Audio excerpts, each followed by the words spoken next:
Are we live? I think we are. Let me set up this camera somewhere.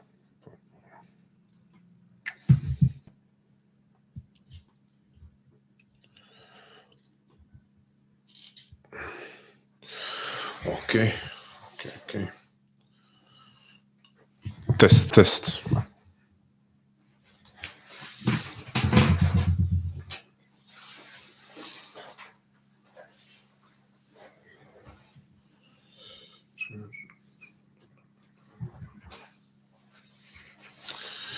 Dominic. Hello, Dominic.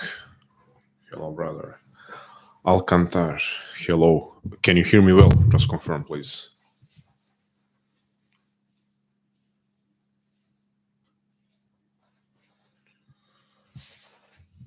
Amazing. Great. Can you tell me where are you joining from? What's the time? Where are you at? T28. Hello.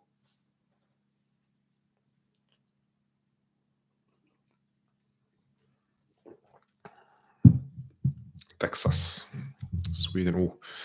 Dominic, I appreciate you joining from Sweden. Okay.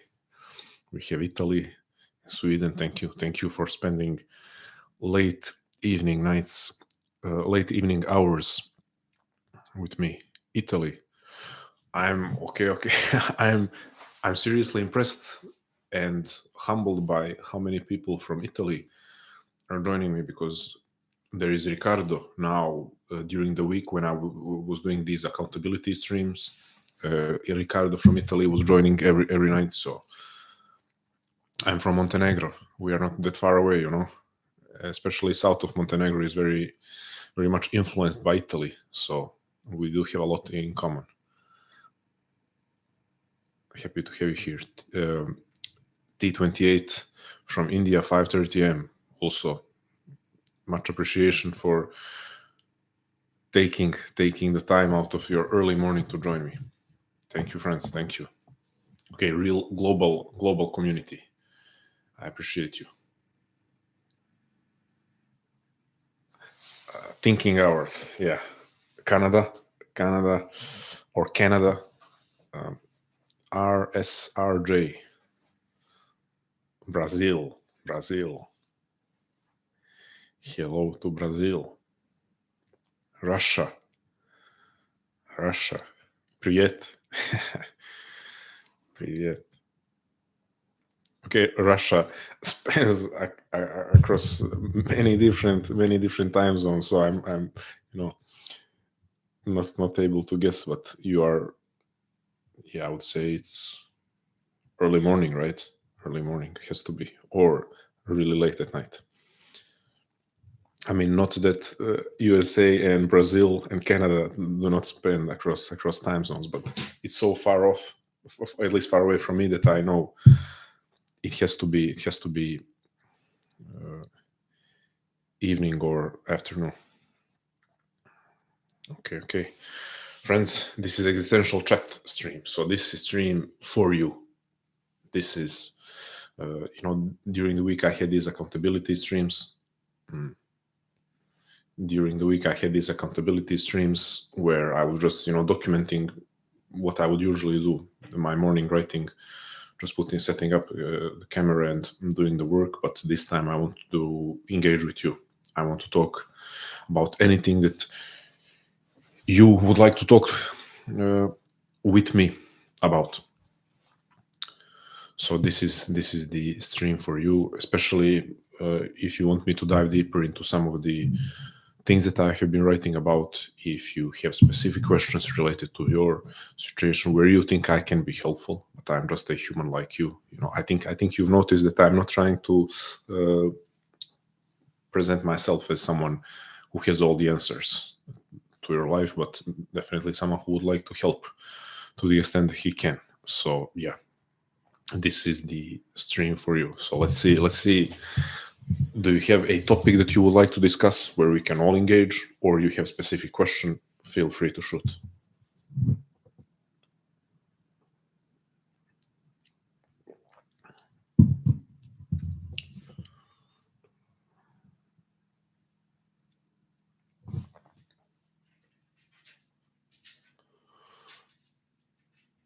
T28, Clarity Quest. How far into the Clarity Quest are you?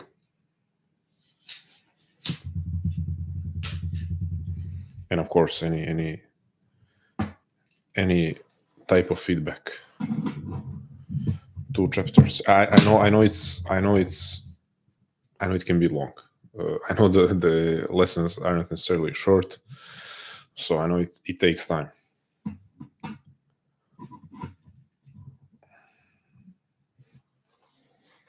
Stuck on the third. Tell me why stuck. And don't mind me trying to set up this camera in a better way so that. Okay. Maybe this is better. I think, yeah, this seems better.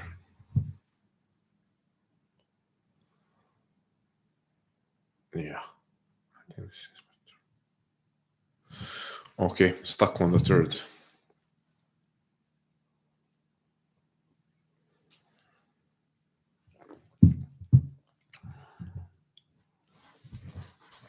I'm guessing T28 is writing what his issue with Clarity Quest has been, where he's stuck, but the rest of you also feel free to write or ask something.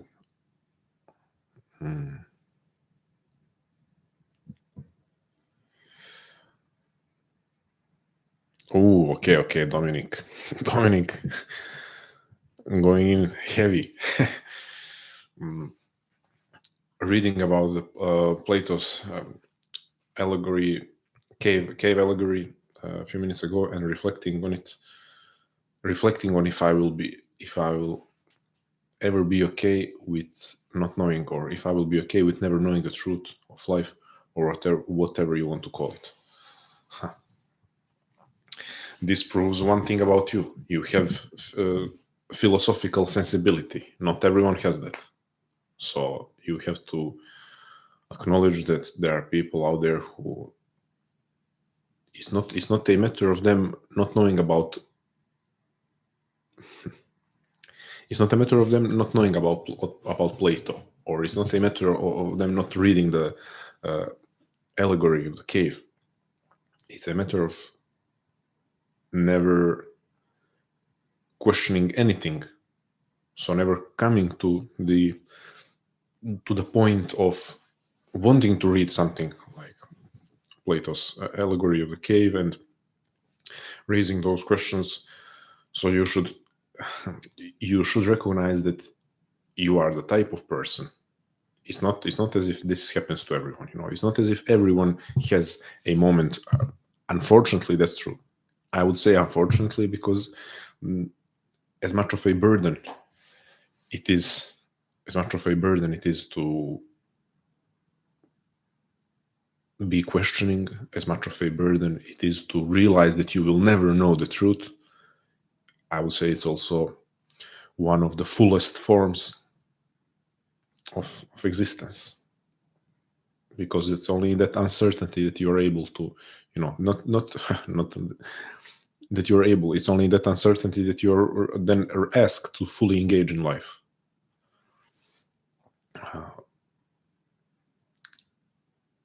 I had periods where I was seriously troubled by those thoughts, Dominic. I had periods of life where I was seriously troubled by the realization that I will never know the truth. And I wouldn't say there is one size fits all remedy for this. It's pretty much orientation towards life. And I'm extremely cautious of philosophy for the sake of philosophy. That's why sometimes you can see me maybe criticize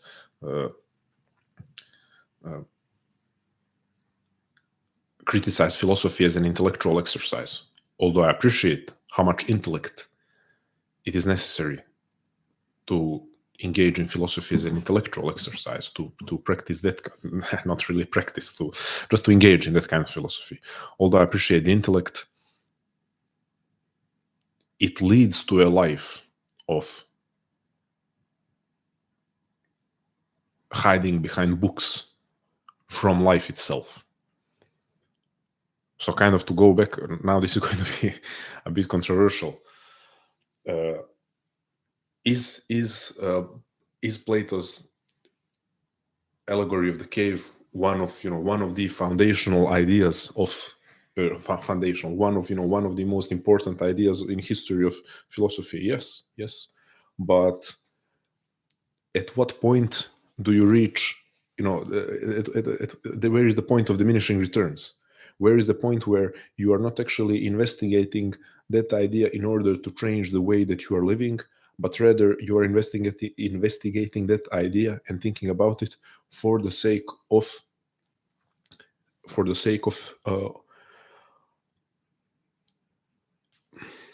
for the sake of pure abstraction, for the sake of just thinking and discussing ideas that don't do much for you or for anyone else in real life.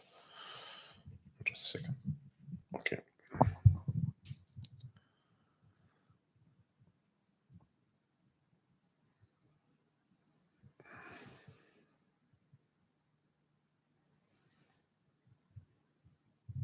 Yes. It's merely a series of questions to give some thought. All the respect to Plato. Yeah, as you know, a person who influenced the direction of Western philosophy. But I think if we really deeply want to engage in life, we really have to be cautious, especially us. I see that you are the type of person, so I can tell you also from personal experience, us who are prone to these philosophical rabbit holes. Okay, Alcantar, how do you find your life calling or purpose? I need my why, as Nietzsche says. I'm going to read out multiple questions and then I will address them all. Excuse me.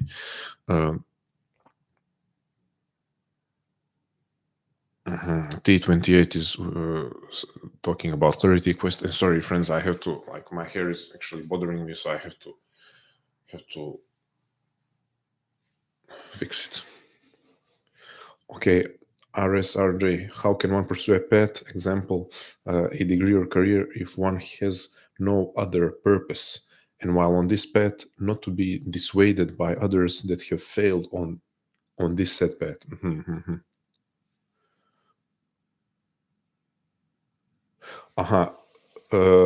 RSRJ, I'm going to need a clarification because this is an important, interesting question, but I need a clarification. You say first part is how can one pursue a path, example, degree or career, if one has no other purpose?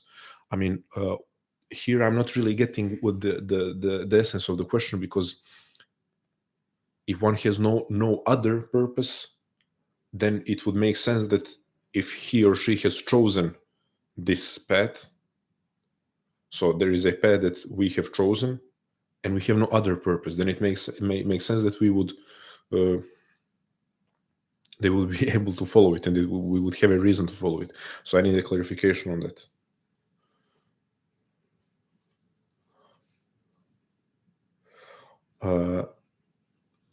I want to pronounce the name Sugen.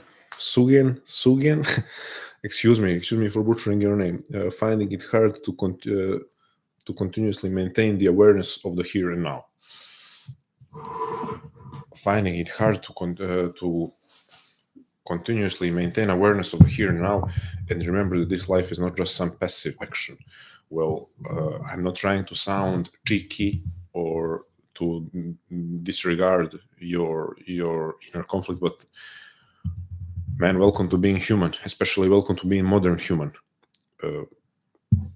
I don't know a person who finds it easy to continuously maintain awareness of the here and now. And maybe this will sound controversial, but unless it's a simple person, let's call it, simple. I will not give other adjectives. But when it comes to people who aren't almost constantly distracted by ideas about the future or reminiscing about the past, I would say those who are most often in the present are monks and very simple people. So I know this, maybe this doesn't help you, but this is, this is a matter of practice. This is a matter of practice that all of us have to do. I'm no better than you. This has been one of my greatest struggles on my personal growth journey, to call it that way. One of my greatest struggles has been that I find it difficult. And I want to say it's in my nature not to be in the present moment. I'm like Dominic here, thinking about about different philosophical ideas. It's just that I have transferred to those that actually matter in real daily life. So practice, engagement, and people are quick to offer meditation as the solution. Meditation is great for many different reasons, but I have found sometimes meditation is like giving a platform. So sometimes meditation is like giving a stage and a mic to your intrusive thoughts or to your worries or yeah, your fixations on certain things. And I'm not saying that we should run away from problematic thoughts. We do have to address them at some point in some way, but that's not always the thing to do. So going for a walk, going in a park, physical training, hobby that involves working with hands, hobby that involves skill. I will tell you what is the greatest moment of full presence that I've had in the last two greatest moments of full presence that I had in the last 4 years. One of them is actually a type of moment that occurred multiple times. That's playing with my nephews. So full engagement in the present. And I have to say, this is kind of giving myself credit.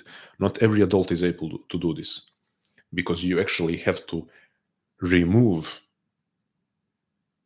the things that you're carrying with yourself. Like, I am a serious person and I have finished this school and I'm working this job. You have to put yourself down to the, I mean, it's not actually putting yourself down, it's elevating yourself to the level of a child who is able to play without any constraints in their mind. That's when I've been the most present, playing with my nephews and trying out archery.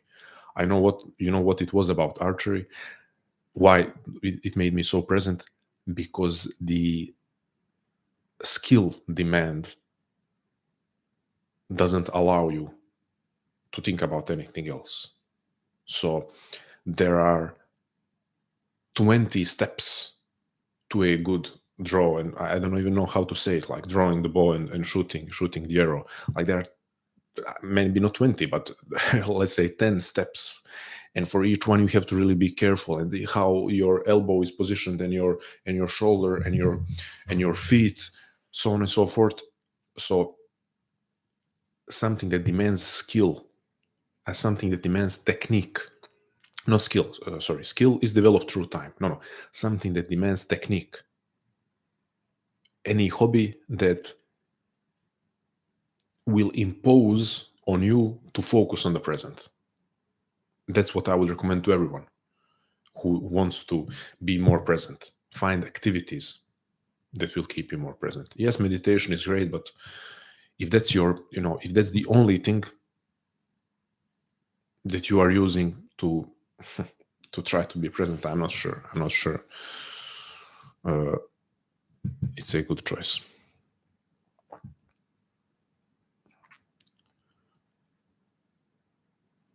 Jonathan, okay, I'm going through messages. Jonathan gave us, I think this is from the Bible, right?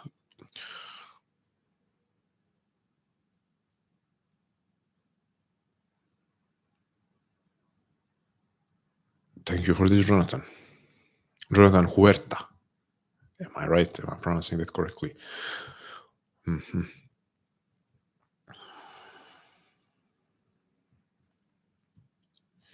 Okay, we have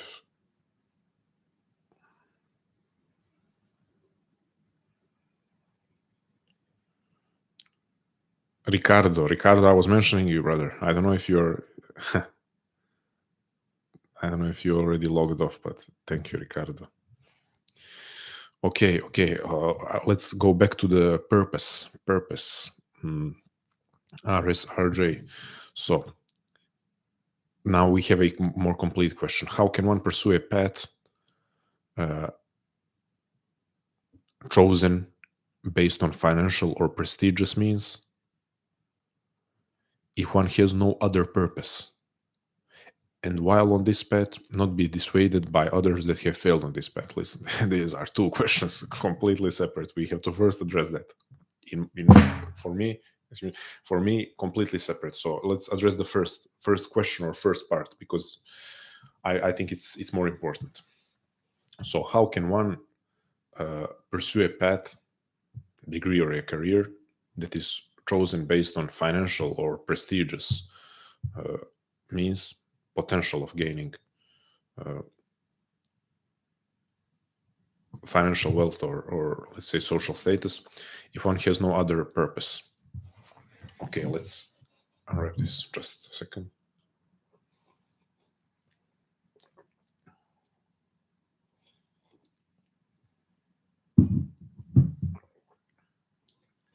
Listen, here are my thoughts. This is going to maybe end up being a bit longer, but I think it's relevant for everyone here. Everyone is wondering, how to find my purpose. We had who asked about how to find my why. Alcantar, but this is going to also relate to you. So let's talk about it. There is this, the idea: do we discover our purpose or do we create it? Well, guess what? Here are both the good and the bad news at the same time. We have no idea. There is no way to know.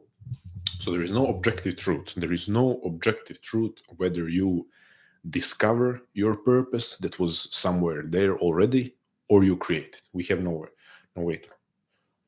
What is more encouraging? What idea is more encouraging to you? I would say that idea that will encourage most people is that their purpose is waiting to be discovered. So let's call it discovering. While even when you are discovering, you are creating it. I'm hoping you can understand this. So this is at the same time asking, how to find your why, and also RSRJ, because now we're talking about purpose. So for most people, I'm not saying for all, it will sound more encouraging to say purpose is there. My why, my calling, my mission is there to be discovered. So you go out to discover it. But how do you go out to discover it? Well, you observe your life, you try different things. Most important, you not just try things, you try things with enough commitment for it there to be a chance to find out it's your purpose. Not even a purpose, just a passion. Like if you go to train, if you go and start training rock climbing, like what are the chances that it becomes your passion after 2 training sessions? Yes, it will happen for some people, but for most people, they need to go and have 15 training sessions, 20, 25, 50 training sessions to deeply fall in love with it. So when we speak about trying out things, we need to be a bit more realistic and a bit more demanding of ourselves and say, no, I need to try this with enough commitment and to give myself and this thing a chance to see if it can develop into a passion, let alone a purpose. Now I'm going to split and split the question of why and purpose as a bigger purpose as a bigger concept. Why of your life. That's so far from speaking of a career, and I will quickly explain why. And separately, we are going to talk about pursuing something, some activity, some means of expressing yourself and making something in the world.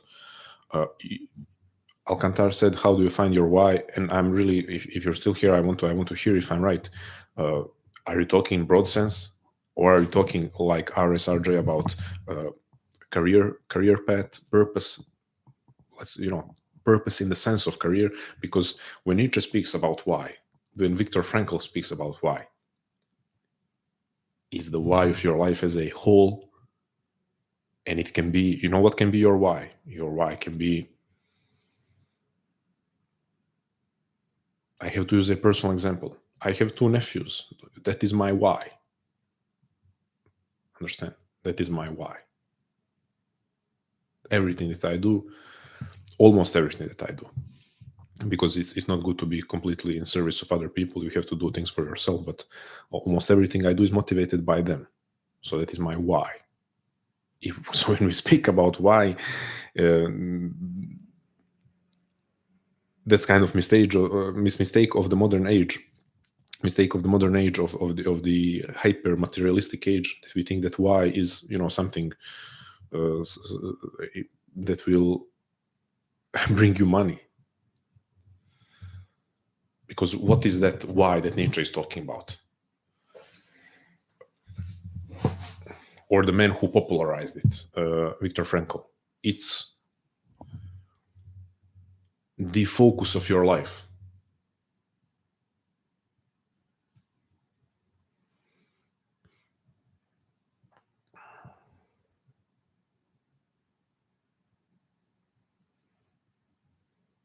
Okay, Dominic has a great point.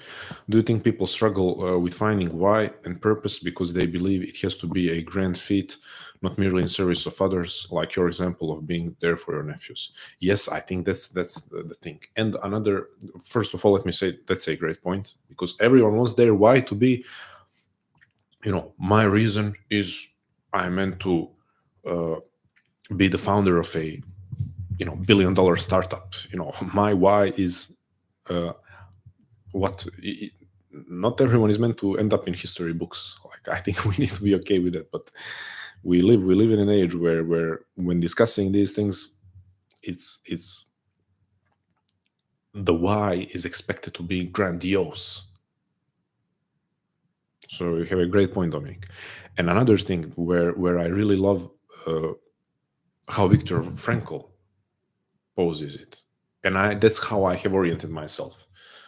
That's something that I to this day use to orient myself in life, and that is, life puts different tasks in front of you, and at every point in life, the biggest task of your life is your why. So it's not necessarily that you have just one why.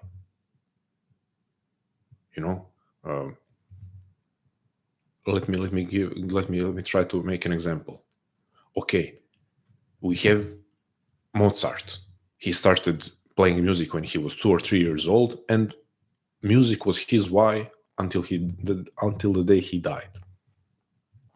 Fair enough. That's not the case for the vast majority of people. So we have Oscar here. He joined. So, if it's okay, Oscar, I hope you don't mind. I will use it as an example, because we are talking about how you can have a different why at different points in life. Let's say that Oscar is really passionate about what he's studying. So let's say that up until relatively recently, the why of his life was his field of study. But then he became a father. So it makes sense that the why changed. Does that mean that the previous why was any less true? I don't think so. I don't think so.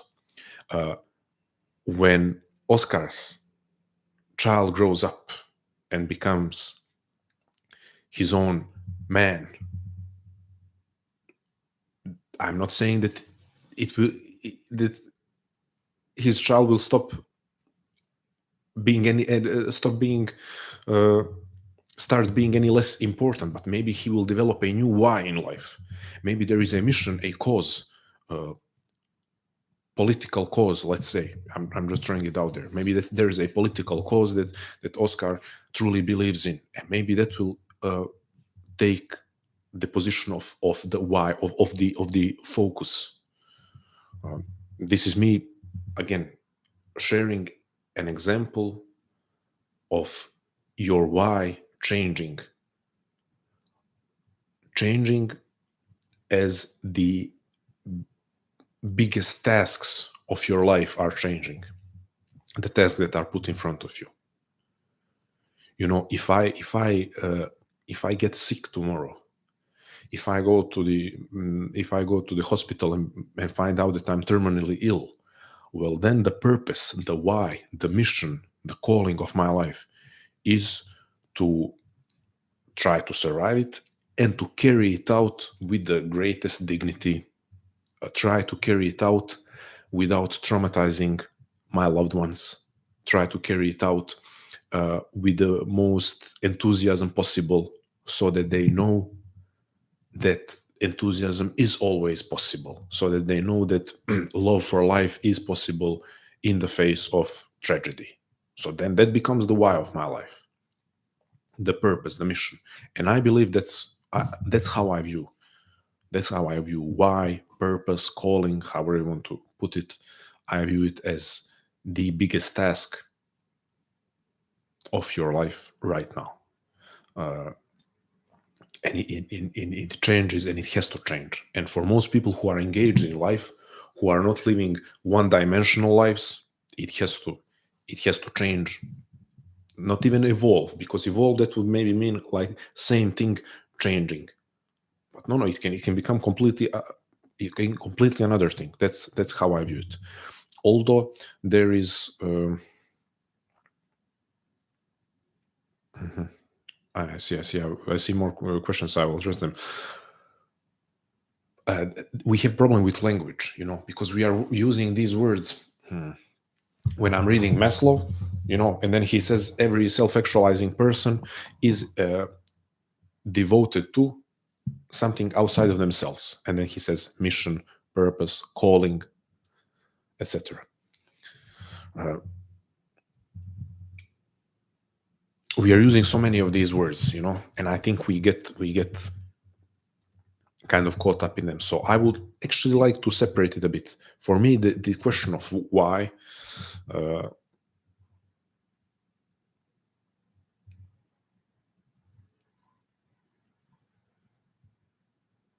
is such a is a broader question. I don't know if it necessarily needs to, at every point in life, overlap with. Okay, let me put it like this. I'm not sure if at every point in life your why needs to overlap with your, let's say, creative purpose, your artistic mission, something along those lines. Because as much as I'm saying that your why is the biggest task in front of you right now, I also believe in being called to express something, being called to write a book, being called to just write in general.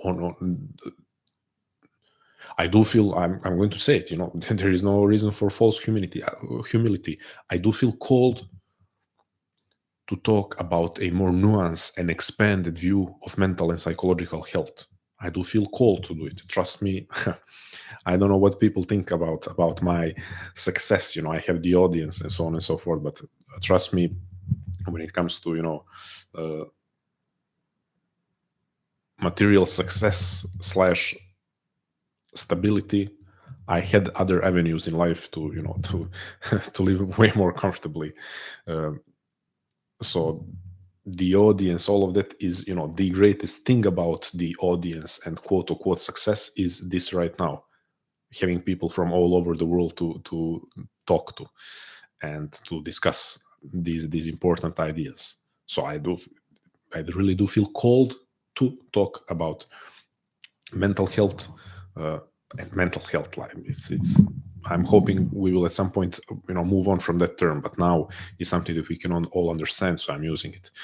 Mental health, psychological health, and our relationship with life, to talk about it in a more nuanced, expanded view, and bring some existential humanistic perspective to it, because it can be useful to all of us. Dominic, he is doing animation and art and would love to be a great, but I always play with the Van Gogh question, like never being a never being a grand feat in my lifetime. But what if after I'm gone?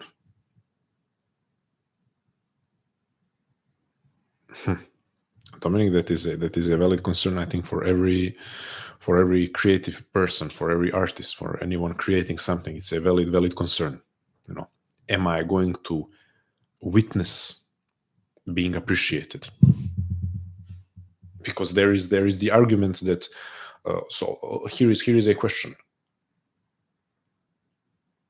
did Van Gogh, or I don't know if I'm butchering, I don't know what's the correct pronunciation, but I don't know if Van Gogh, did he become great when he was finally appreciated, or was he always great? That's a legitimate question. I will be the first to say to everyone,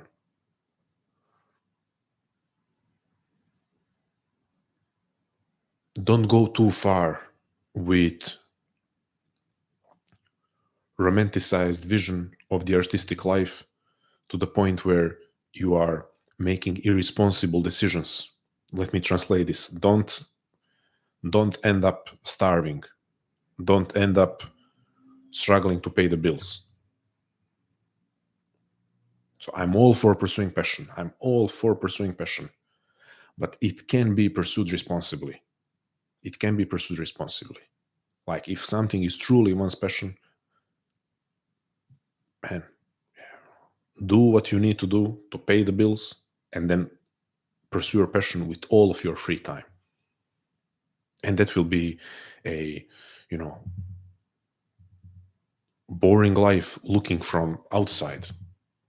And you will make a ton of sacrifices, but you will be fulfilled. Why am I saying this? Because I want to explain that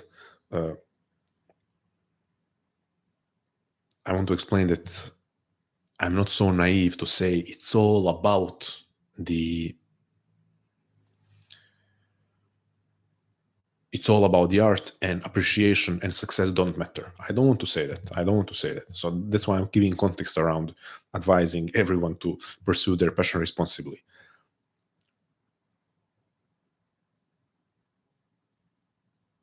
But when we raise, this Van Gogh question, this question for every artist: are you great when you start being appreciated, or are you great, by the quality of your art?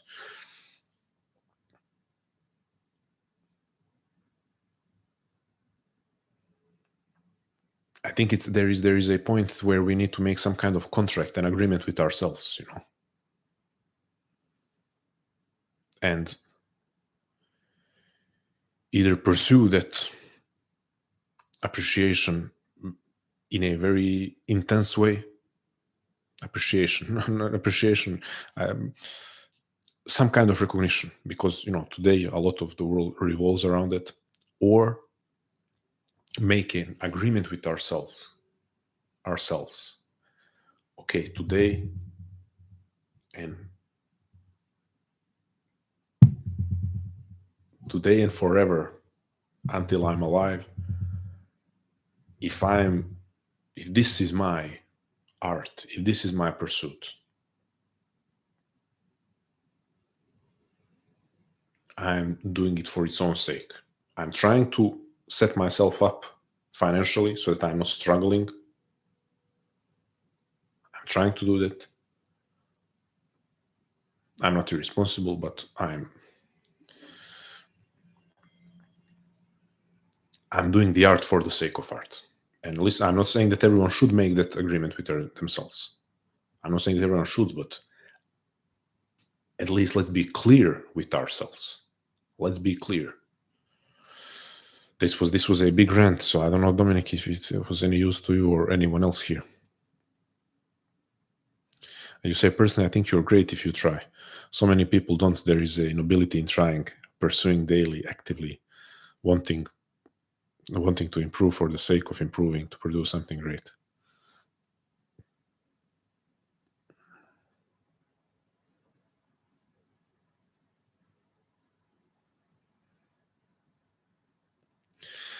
Dominic, I have to see your art, brother.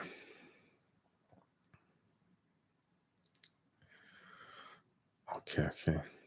Wow, we have so many interesting points here. Okay, I'm going to scroll up a little bit.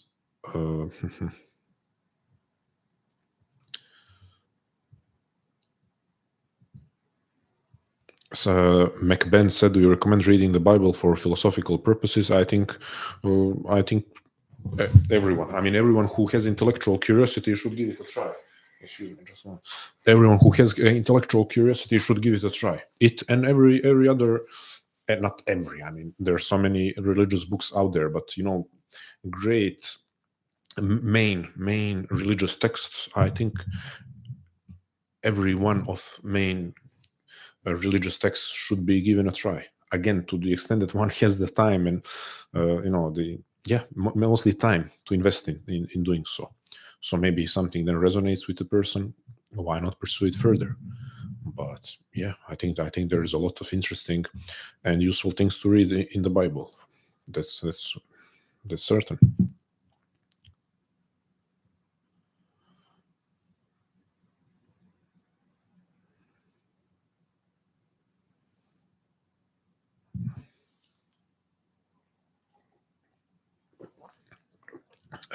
Booty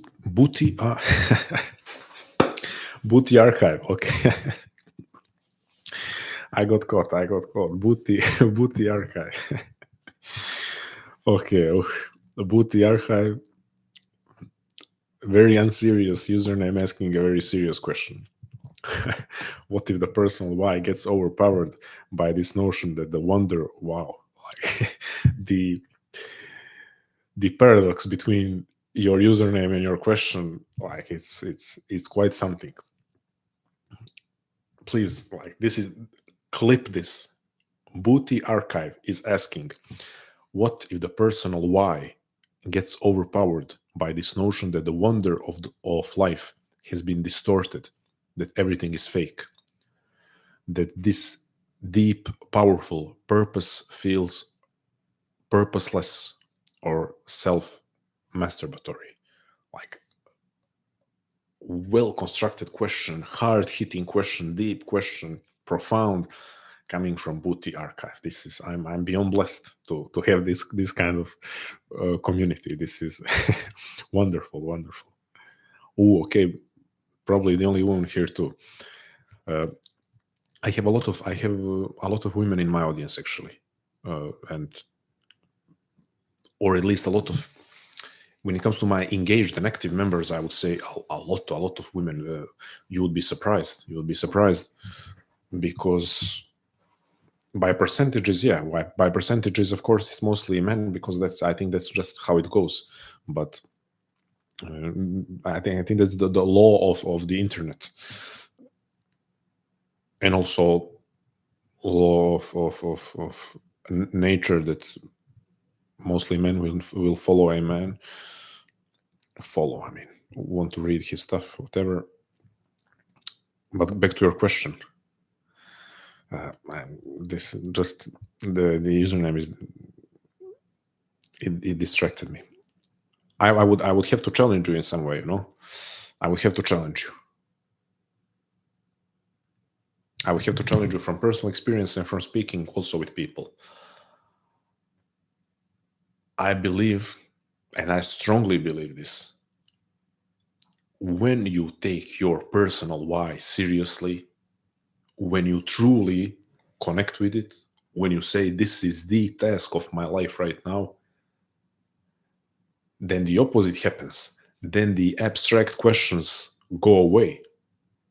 Then the questions of, I don't want to sound like I'm disregarding those questions, because they have kind of established the foundation for who I am today. But the questions of, what is life all about? What happens after we die? Is there, universal meaning to life, to existence, so on and so forth? I'm going to argue that when your personal why is strong and you are truly committed to it, these questions disappear or become questions that you occasionally revisit with without the without feeling the pressure to arrive at any answers.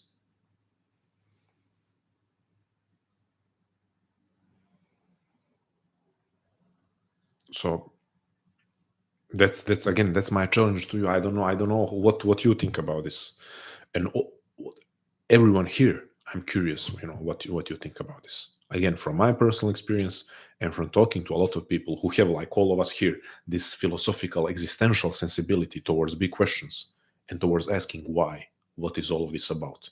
What am I to do in life? How am I to live? When they truly connect to something, and when they commit to it, most importantly, when they commit to it, a lot of these abstract questions disappear. So kind of to so is this a fear of fully committing to it, focusing too much on the external? Maybe, because listen, it's obvious that you have great tendency towards deep intellectual exploration. So on one hand, that's going to make you, and that is making you, an interesting person, introspective person. I'm pretty sure creative person. So this tendency is has created so many good things about you. But we have to acknowledge that this same tendency can lead us down the rabbit holes of over intellectualizing life instead of engaging in it. And I think we just need to, be mindful of the fact that our greatest power is almost always at the same time our greatest flaw. So if there is a personal why, committing to it passionately, that's what I love about Kierkegaard. Kierkegaard says, what's objective truth? Any good to me? If I am not in a deep personal relationship with it, and I know this is because Kierkegaard is also complex, so now I would go on a long rant, and I want to address other questions. We can make a separate talk about this. Subjective truth, Kierkegaard says, and it's not like Kierkegaard is anti-science and anti-rationality, but he's anti-worshipping reason, anti-worshipping over-intellectualizing life. How much does your truth demand of you? How is that for a question? 2 + 2 = 4 demands nothing of me. Yeah, I mean, yes, it's true. I'm not here denying the objective reality that 2 + 2 is 4, but where is my truth? Where is my truth? That demands a certain orientation towards life and engagement in life. Where is that? And that's the question for every single one of us. What is your subjective truth? I will give you one subjective truth that is demanding a lot of me, and I know I'm honoring it. I'm in deep personal relation with this truth, so I can say this is truth. And that truth is, if you're feeling urge to create something and you don't create it, and you're not trying to create it, you will suffer psychologically, emotionally, spiritually. That's a truth. I cannot prove it with any kind of experiment. I cannot go into a laboratory and conduct an experiment and say, here it is, it's a scientific truth. But it's a truth because it demands a lot of me. I'm in this deep personal relationship with it. I have felt it. And I'm acting according to that truth. I know this ended up being a long tangent, but when it comes to these abstract questions, do they demand anything of you? That is the question. When I see these philosophical experiments, like a lot of there is in modern philosophy there are these thought experiments. I mean, yeah, they are cool, but what kind of use of intellect is that? It's basically like doing crossword puzzles, or what's the name? What people do. It's an intellectual exercise. That's I have very little interest in that kind of philosophy that demands nothing of you. Wow, this ended up being somewhat of a rant. Uriel, what a nice moment to see alive. Thank you for joining. Manoj, I don't know how to pronounce. I have to point out something to you, Manoj. You are saying, hey, can I ask a question? Please let me know. You are here with a lot of other people who are just asking questions, not really saying, hey, can I ask a question? So I appreciate you being considerate. I appreciate you being so polite, but I would advise you, don't be that much polite in life. Not in life. Don't do it, because we are living in a world where people are just grabbing things. I appreciate you. I really think you are a nice person to start off with this. I'm not requesting anyone else to do it, but I'm telling you, if this is how you lead yourself through life, it can be a hindrance. And I'm telling you this as someone who really cares about who cares about manners in my life. One thing that I can say is I respect my elders. Just my mom instilled good manners in me, let's put it that way. So I am considerate, and I appreciate considerate people, but for your own good, don't be that much considerate. So don't. Yeah, that's this.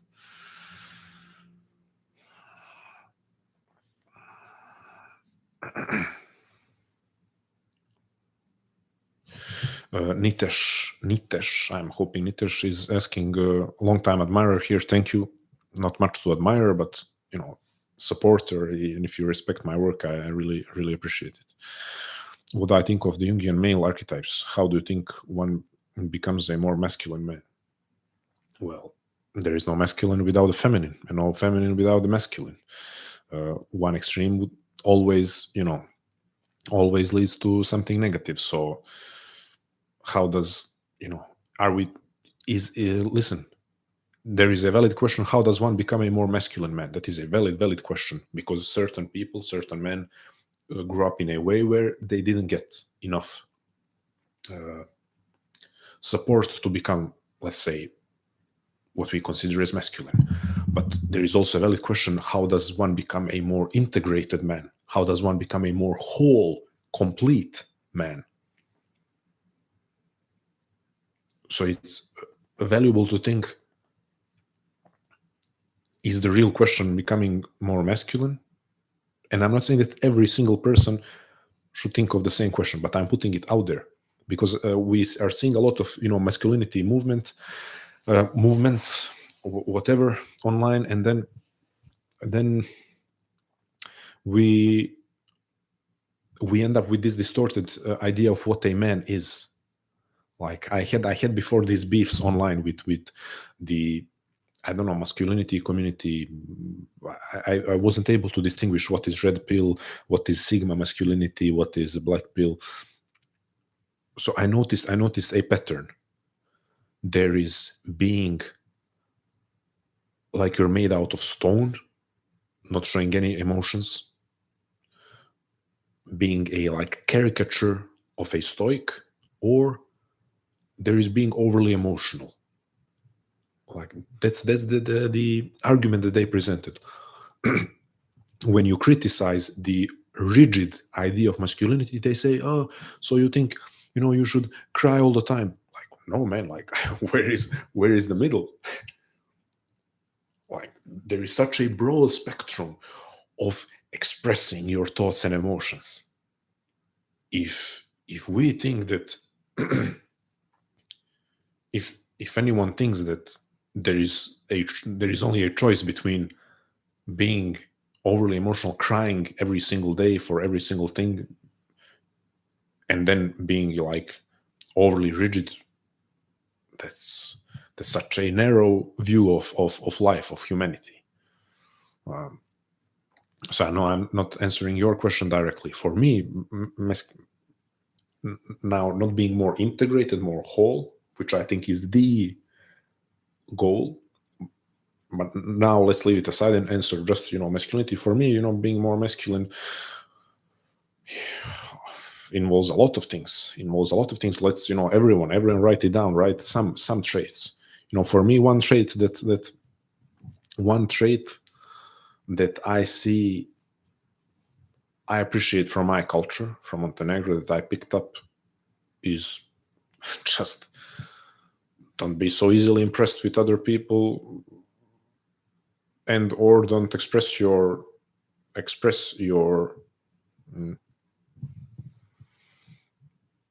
don't express so easily that you are impressed by someone.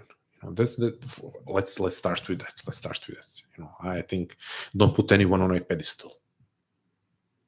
I mean, that should be. I mean, true maybe for all humans, right?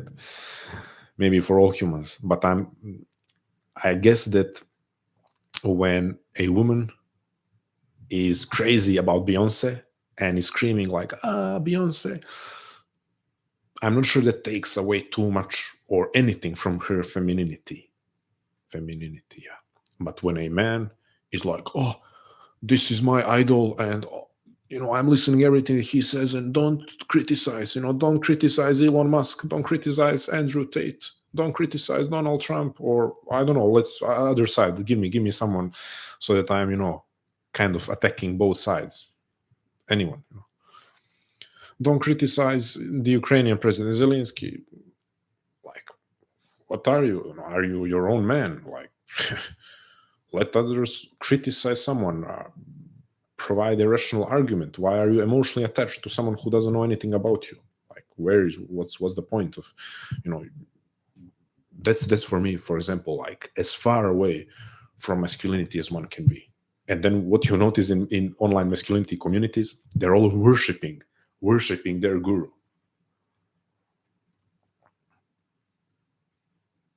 Like, there is no one less masculine than Andrew Tate fanboys. And I'm going to say, like, it's now I'm not attacking even him. There is a lot to criticize about him and his moral compass, what he's done in his life. But he's also extremely intelligent person. To say otherwise, then you are just kind of under people who want to. We have to engage in adult conversations. So when someone wants to criticize him, don't say that he's stupid. He's not a stupid person.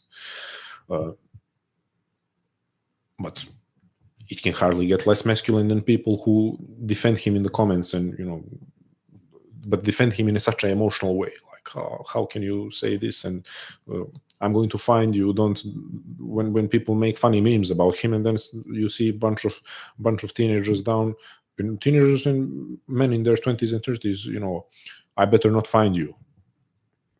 I'm going on a rant, but one point of masculinity, one of the points.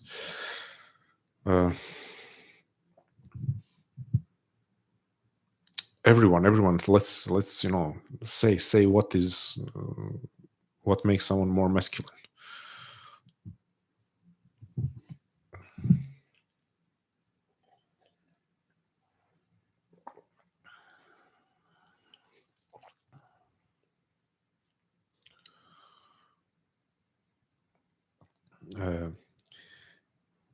H Kimi 22.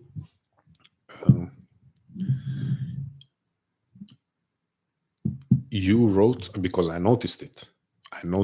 You wrote something about the fear of failure, and then you retracted both of your messages. So you're not helping yourself. You wrote something about the fear of failure. Question was, because I scanned it. I'm talking and checking out, and then you retracted both of your messages. Why? Because I didn't answer right away. You see people are engaging. You think your question is not good, smart, interesting. Let's talk. H Kimi 22. Let's talk. Don't do that to yourself. You asked the question probably for a reason, and then why delete the message? Manoj asked me a question. Okay, Manoj, the exceptionally nice person and considerate person, said, I saw your recent post about Carl Jung's perspective about depression and anxiety. So are we, or I'm feeling and telling myself a fake story of being depressed. I'm 31 and I'm procrastinating a lot. Okay. You sent it 3 times. I will not miss it. Don't worry. I see a lot of questions, but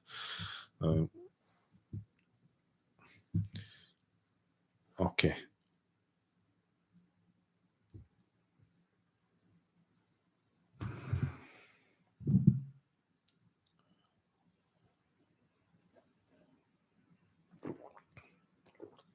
Excuse me.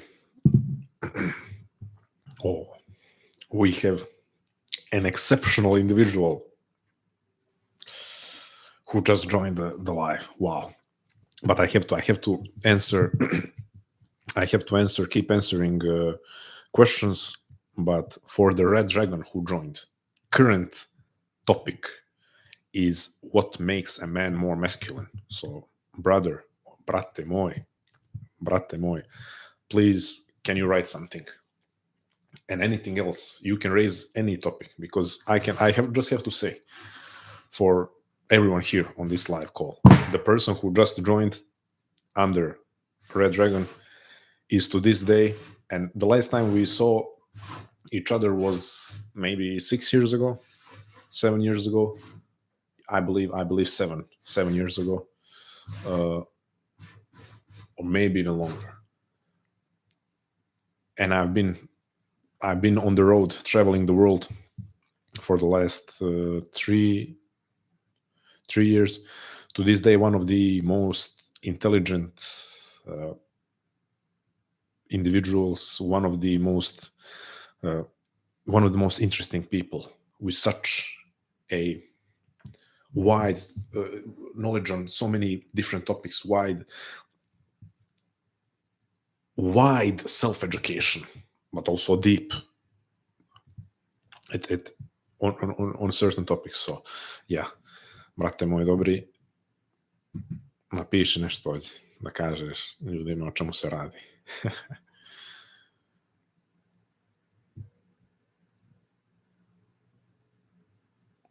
Okay, friends, I'm continuing in English. Apologies. This was a bit of a...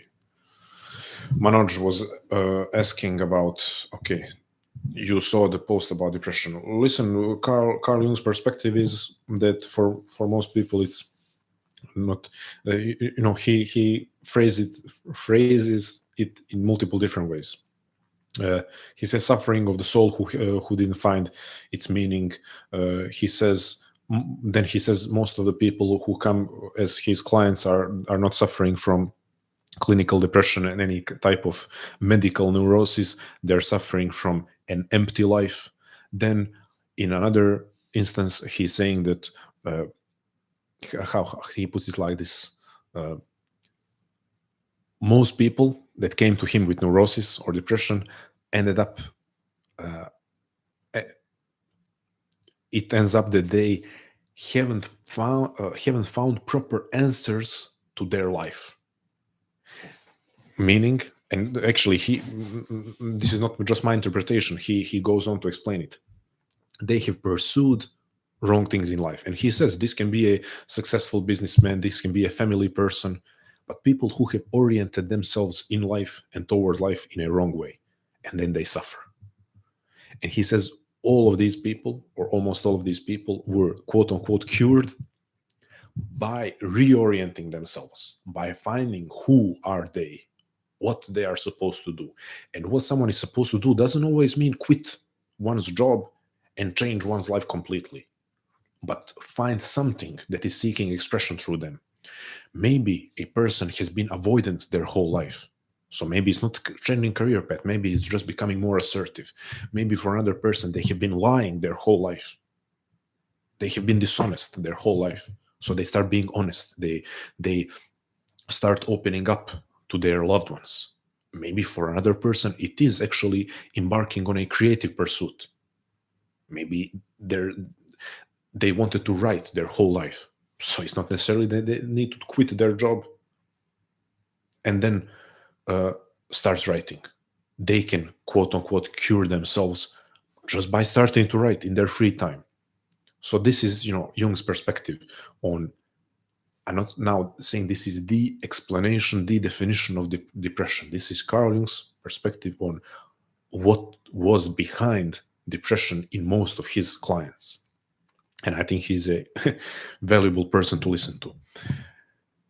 But your question is, so am I feeling and telling myself a fake story of being depressed? I'm 31 and I'm procrastinating a lot.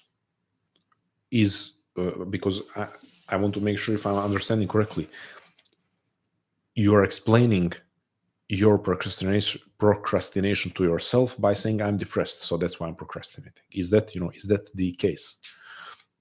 Is that the case that you are disengaging from life and then explaining it to yourself? I'm depressed, so I guess that this is just how my body and mind and brain work right now. I would say challenge that story. Challenge that story. And it's not like it's not like it will change overnight. Maybe it can, but I would never count on something changing overnight. But you need to challenge that story. Is there anything in life that excites you?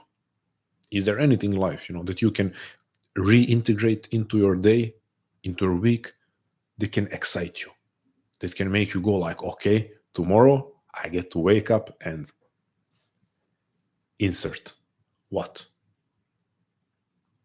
Tomorrow I get to wake up and go to that park and watch that lake. Or tomorrow I get to go to that part of the city and eat that amazing dish. Or tomorrow I get to wake up and start drawing again. Is there anything? It doesn't have to be tomorrow I get to quit my job and move to another side of the world and meet the love of my life and everything is going to change. Like, my whole life is going to transform. It's rarely like that.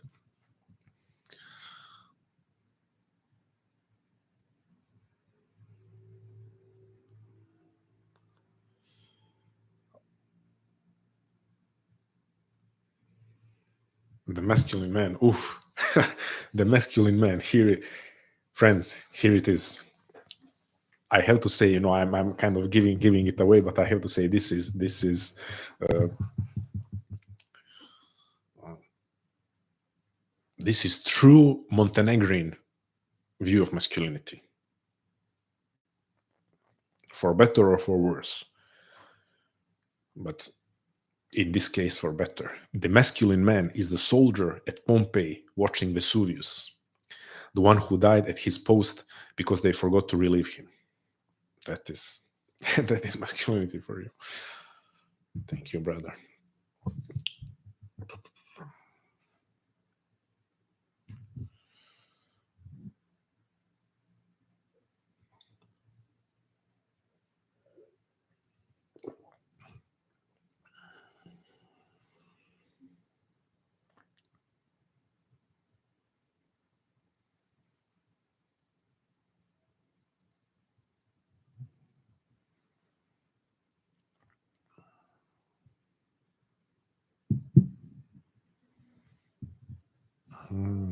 Okay, we had a lot of interesting messages, maybe related to the question of why.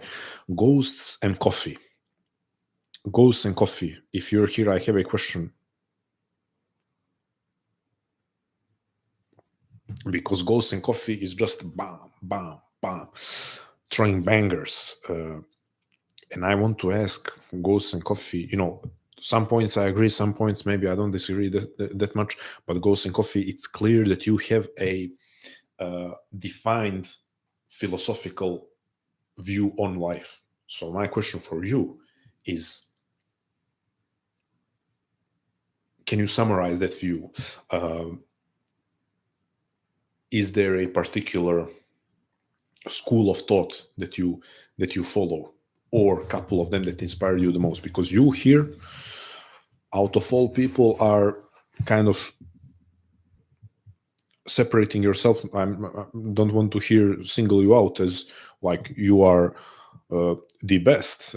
Everyone here is asking and contributing in a very meaningful way. You're separating yourself in terms of having strong statements and strong opinions. I'm going to call them opinions because I wouldn't say that anyone here is able to spit out objective truth.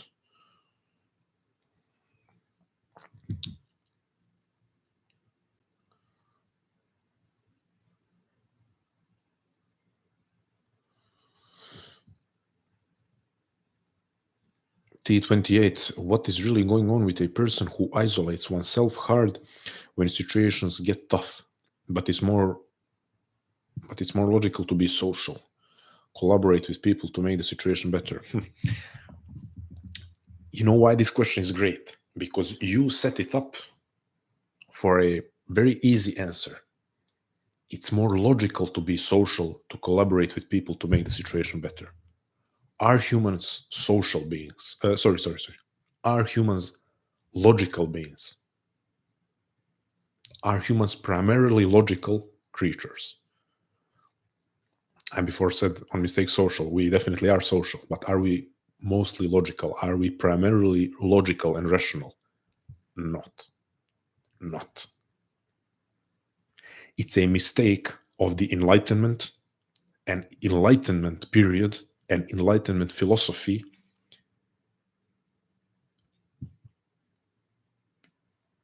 is basically what most of the Western modern world rests on. So the foundations, okay, we talk about ancient Greece and, Plato, laying the foundations for Western civilization. Okay, let's, yeah, that is true. Enlightenment period and Enlightenment philosophy, which is, has so many flaws that it's ridiculous that it's actually the Enlightenment ideas are the guiding ideas of the modern age, especially in the West. Although East is far from being enlightened as people think, but logical. So we expect this is not, maybe I'm speaking passionately, so it will sound like I'm attacking T28.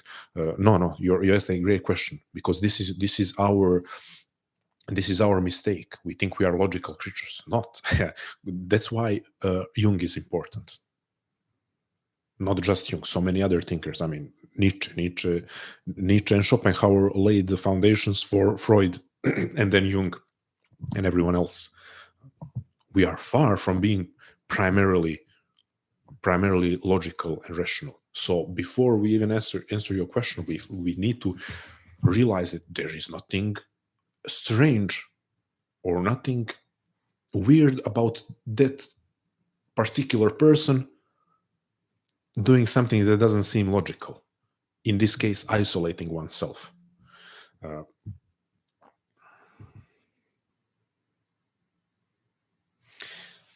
And then why? Then we start talking about why is this particular person doing this? Because the world is full of people doing irrational, illogical things, harming themselves. And there is another idea. what's it? Socratic, something Socratic, but then some great thinkers started calling it Socratic fallacy, because by Socrates, the idea of Socrates, and I know it's outrageous to criticize Socrates or Plato. They were, they were asking great questions, but they definitely didn't have all the answers, or all the right answers. So, according to Socrates, or at least how Plato presents him, knowledge, it's knowledge. If you know, if you are enlightened through knowledge, you will act good. So knowledge equals goodness. Goodness equals knowledge. That is completely against, the idea that you can do something illogical or irrational. So if you do something illogical or irrational, if you harm yourself in any way or harm another person, it's purely through ignorance, lack of knowledge, lack of enlightenment. Which is idea, go read Dostoevsky. Go read Dostoevsky and go read Notes from the Underground.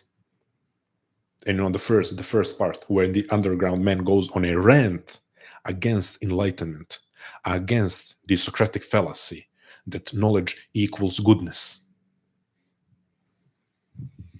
It's such a naive idea that if you had enough knowledge, you would never do anything that goes against your own interest.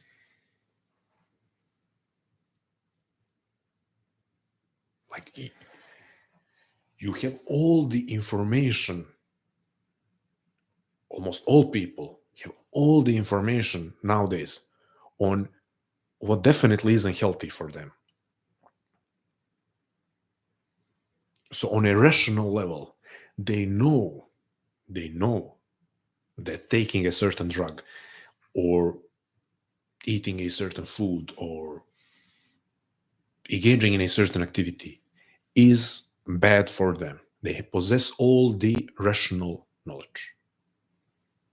So they are enlightened in that way, because that's what it's about. It's about knowledge. And they still proceed to do it. That's the most basic example on activities that we engage in, the things that we consume. So idea that we are logical creatures, that we are rational creatures, is a exceptionally wrong and harmful idea. Harmful because then we think, oh, something must be uniquely wrong with me. So I'm messed up.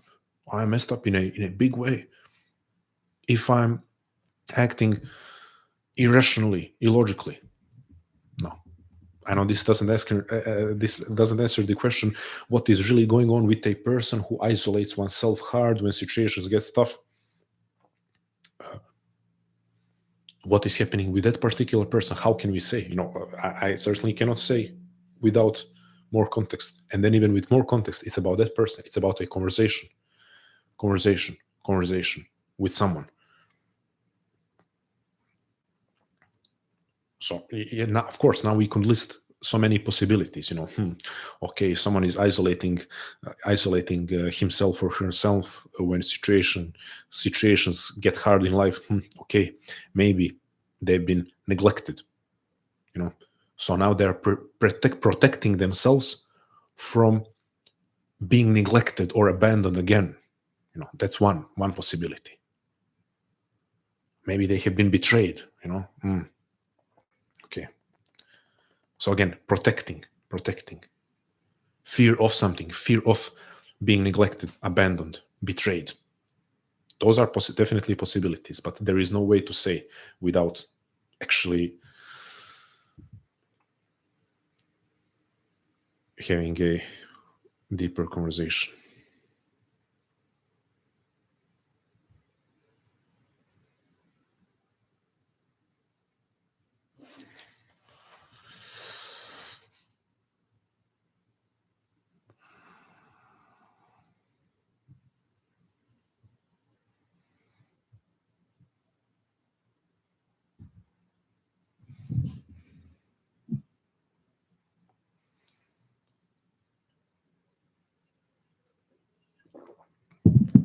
Manoj saying create a Discord group.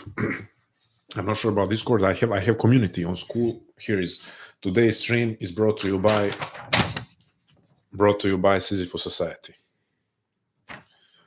Brought to you by Sisyphus Society. That's where I spend a lot of my time. I have, and actually we get to interact. Not just me talking, but interact with people. People speak multiple calls per week. So that's a community that I have on school.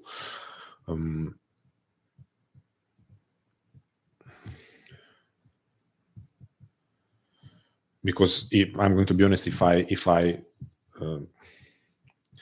besides that, if I had another community to tend to, I'm not sure how my attention will be scattered. There is a possibility at some point of maybe creating something for all of you to engage in. But if I want to truly be engaged, I have to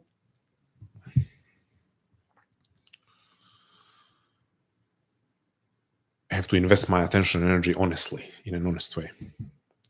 Okay, I just want to.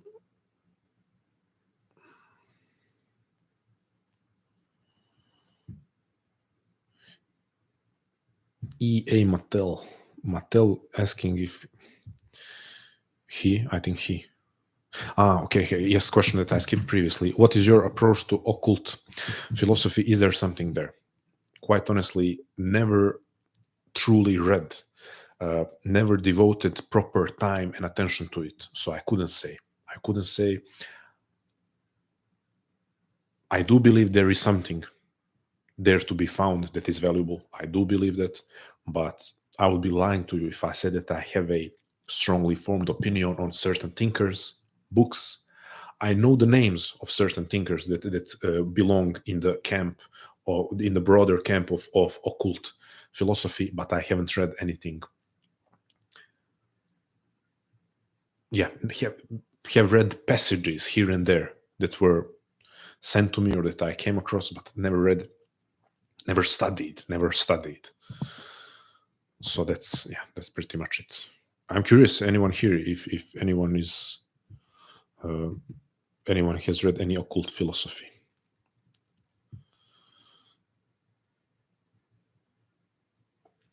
To the previous question of depression, and then I'm mentioning excitement in life, Dominic asks a good question, is what did you do as a kid that excited you? That is always a great question. And you say, believe reconnecting with your inner child can help people grow up and forget that person is still inside of you. Like, that is the journey of every human who learns to truly love life passionately at an adult age. The journey of reconnecting with their child, and inner child, however you want to call it. Reconnecting with who they were when they were free of constraints, when they were free from the boxes and frames that they put themselves into, or the society put them into. Like, the journey of every human who learns to appreciate life once again with excitement, enthusiasm, to engage in it, to jump into life, is to remember who they were as a child, what excited them. So thank you for bringing it up, Dominic, because this is absolutely true. Goals and coffee. Funnily enough, I get a lot of the creativity stuff from the courage to create. I'm more on the Schopenhauer side with a lot of Zen Buddhism, Mahayana Buddhism. Goals and coffee, we talked previously about the courage to create, right? I think you and I had an interaction on one of the previous live streams.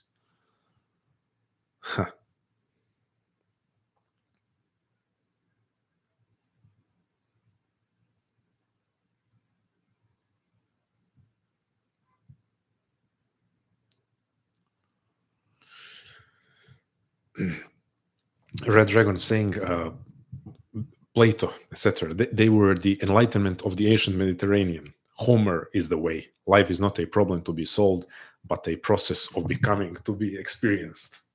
This is it.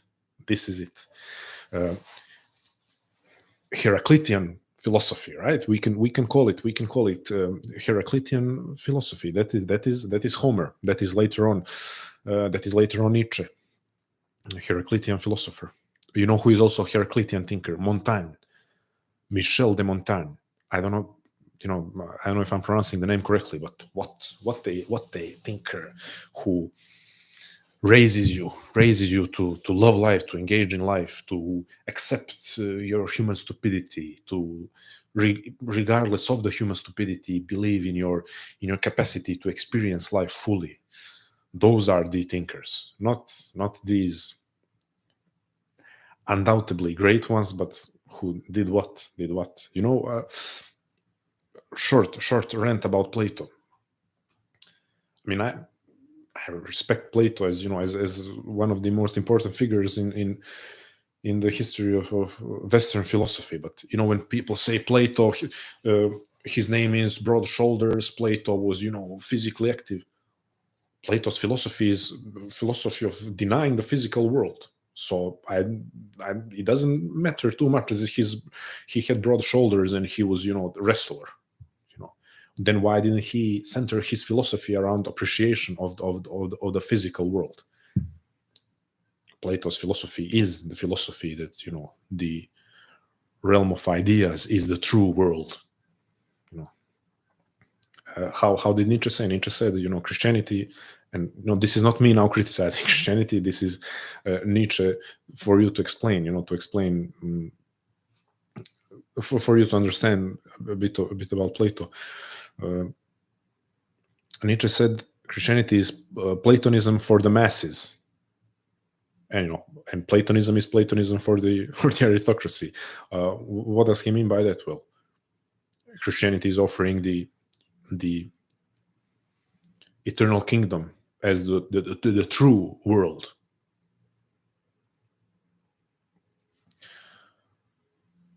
Platonism doesn't have such an attractive offer, but is stating that the true world is not this, not me drinking this coffee and enjoying it. That is also another side note. In Plato's perfect state, there is almost no art. The Greek tragedy, possibly the most profound thing to come out of ancient Greece. Plato wanted to abolish it. So there is a lot to be said about how Plato is an important figure, but far, far from someone to be followed as, the great one, the one that we should follow.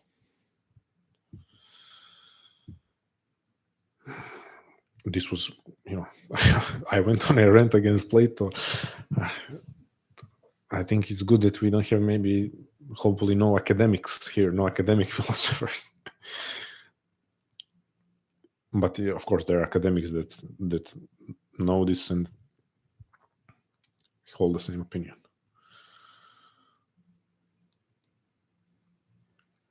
Let's ground ourselves a little bit. I got too excited. Let's ground ourselves.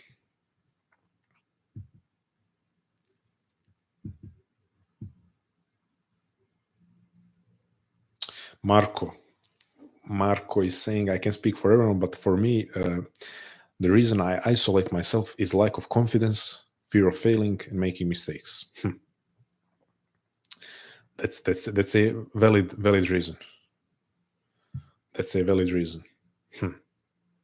I want to hear. Okay, we are on a kind of on a role of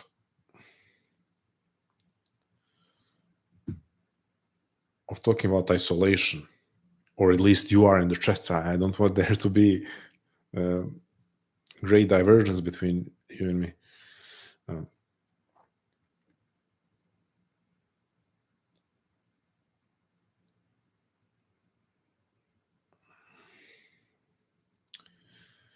Ghost and Coffee is saying, isolation is removing yourself from the other. Doing so because you fear judgment is placing your own self-validation and personal experiences in others' hands. Being a conscious individual requires a willingness to be present. to see every action as a personal choice. Friends, all of us have a certain tendency towards isolation to a different extent. I have to refer it to, go back to a very simple idea. One of life's highest values, arguably the highest one, is courage. We have here Ghost and Coffee mentioning previously the courage to create.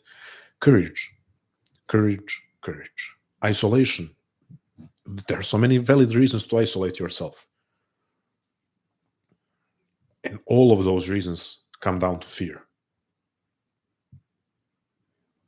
And rejecting isolation in any way that you approach it ends up on the same point. And that's the point of courage to risk being hurt, judged, betrayed.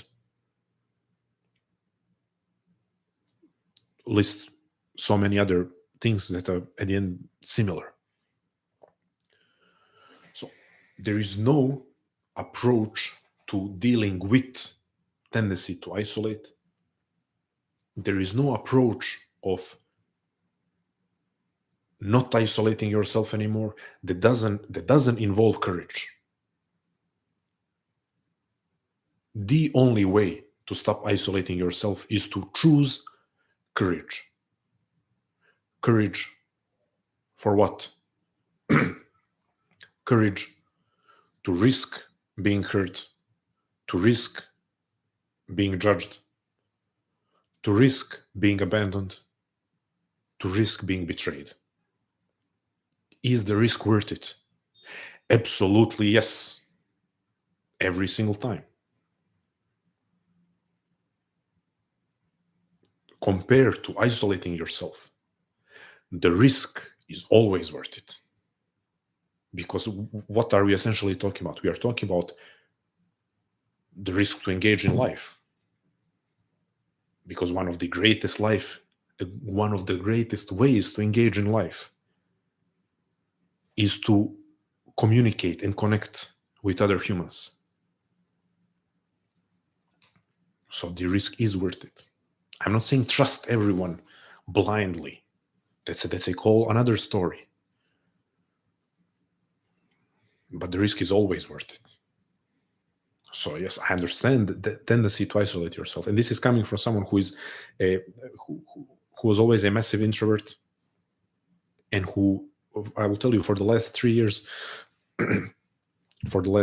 of living away from home,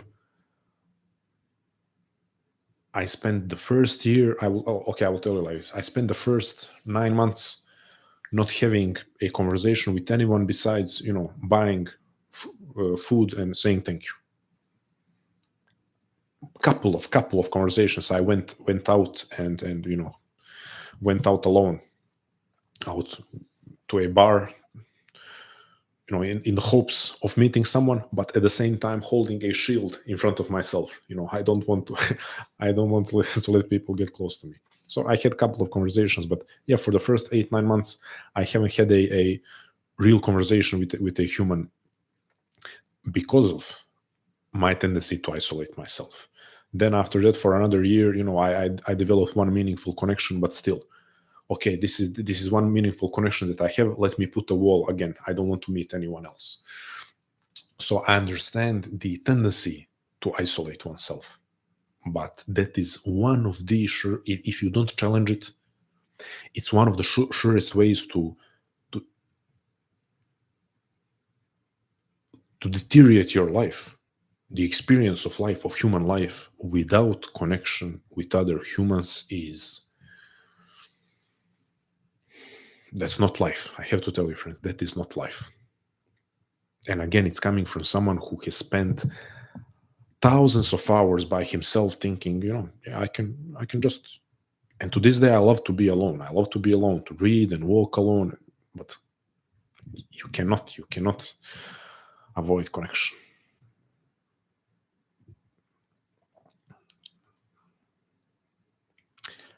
Ali, Good to see you, brother. Do I believe in monotheism? Do I believe in monotheism? I am not. So I'm not subscribing to any. I'm not subscribing to any monotheistic religion, any religion for that matter. I'm not a member of any religion or any monotheistic religion.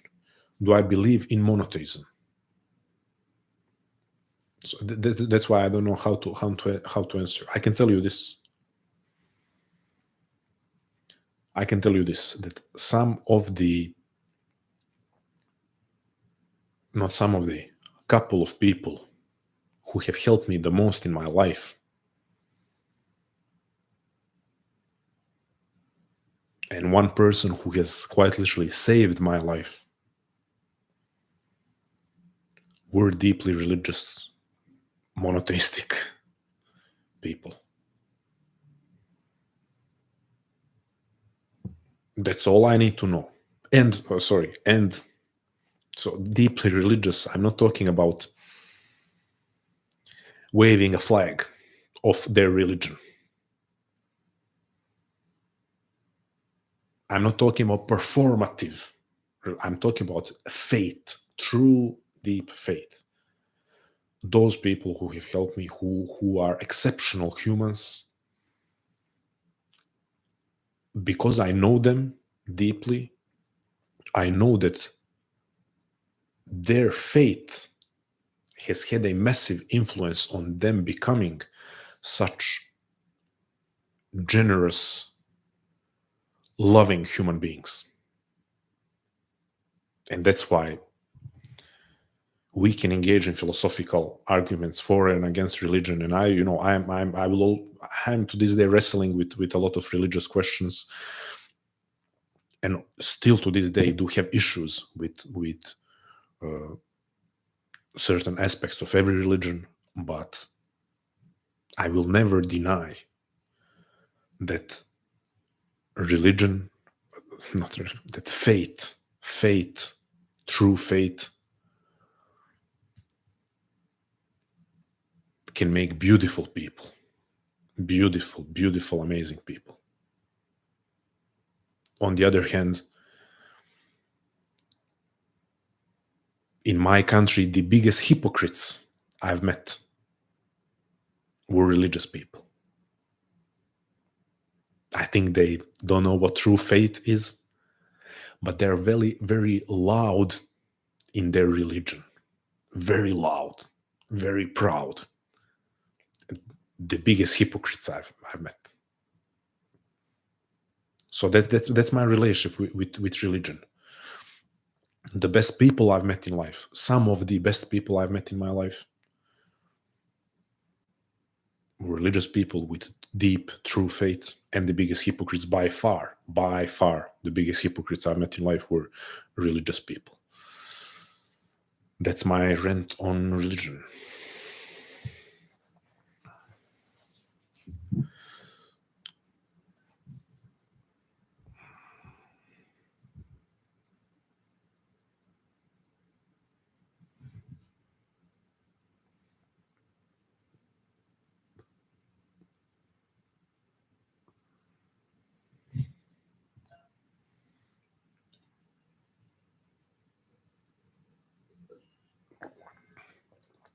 Dominic is saying, connected to commitment, a lot of fears nowadays, a lot of your fear nowadays are merely fear of regretting a choice later.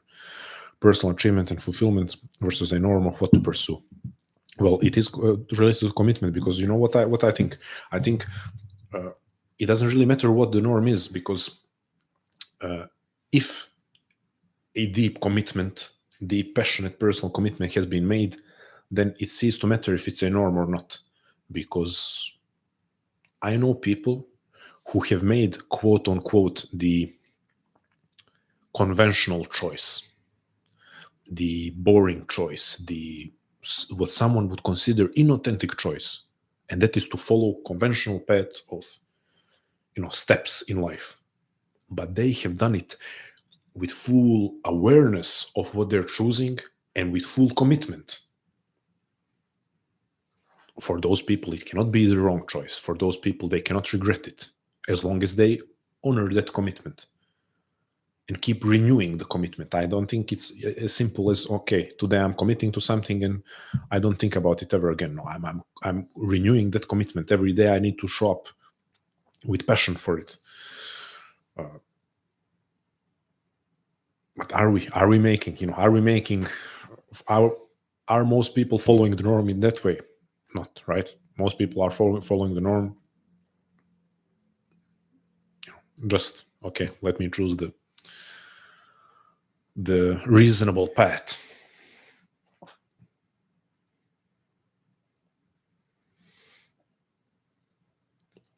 Choice of isolation for growth versus chasing a norm for kids and such.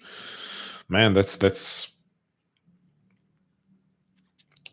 debate that a lot of creative people have with themselves. I would be lying to you if I say that I never think about the fact that if I'm alone, my creative output is so much greater, and if I'm alone, I can write every day, whole day, because I know I have the discipline and consistency. I can.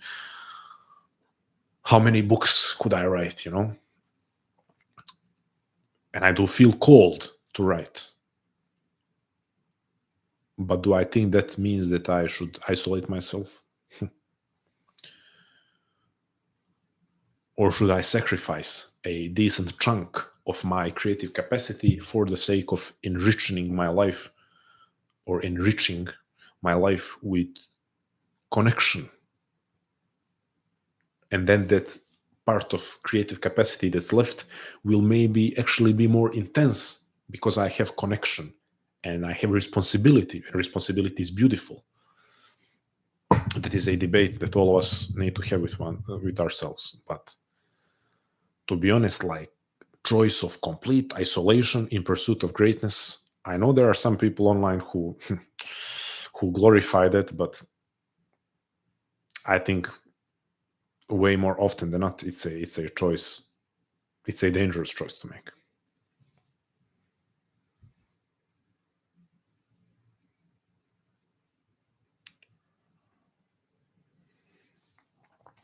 Anwar here asked an important question that I want to address. So,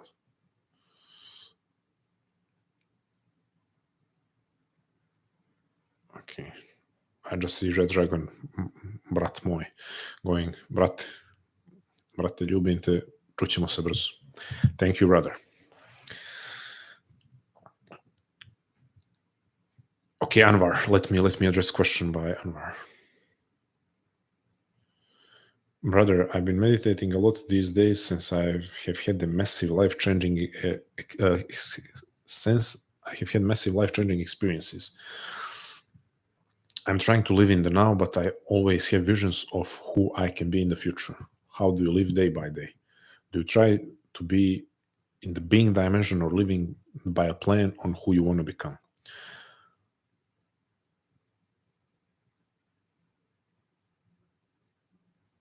But isn't that wanting to become something in the future itself a desire and taking away the now?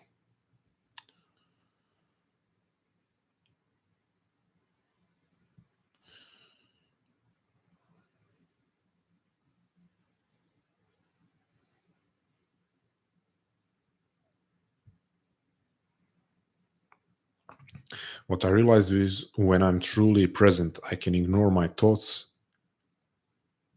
and I have some kind of intelligence that guides me to take the right decisions, and everything is very clear at that moment.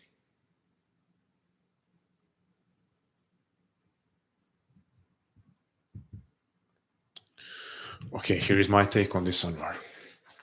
I, like you, would like to be more present. Like everyone here would like to be more present.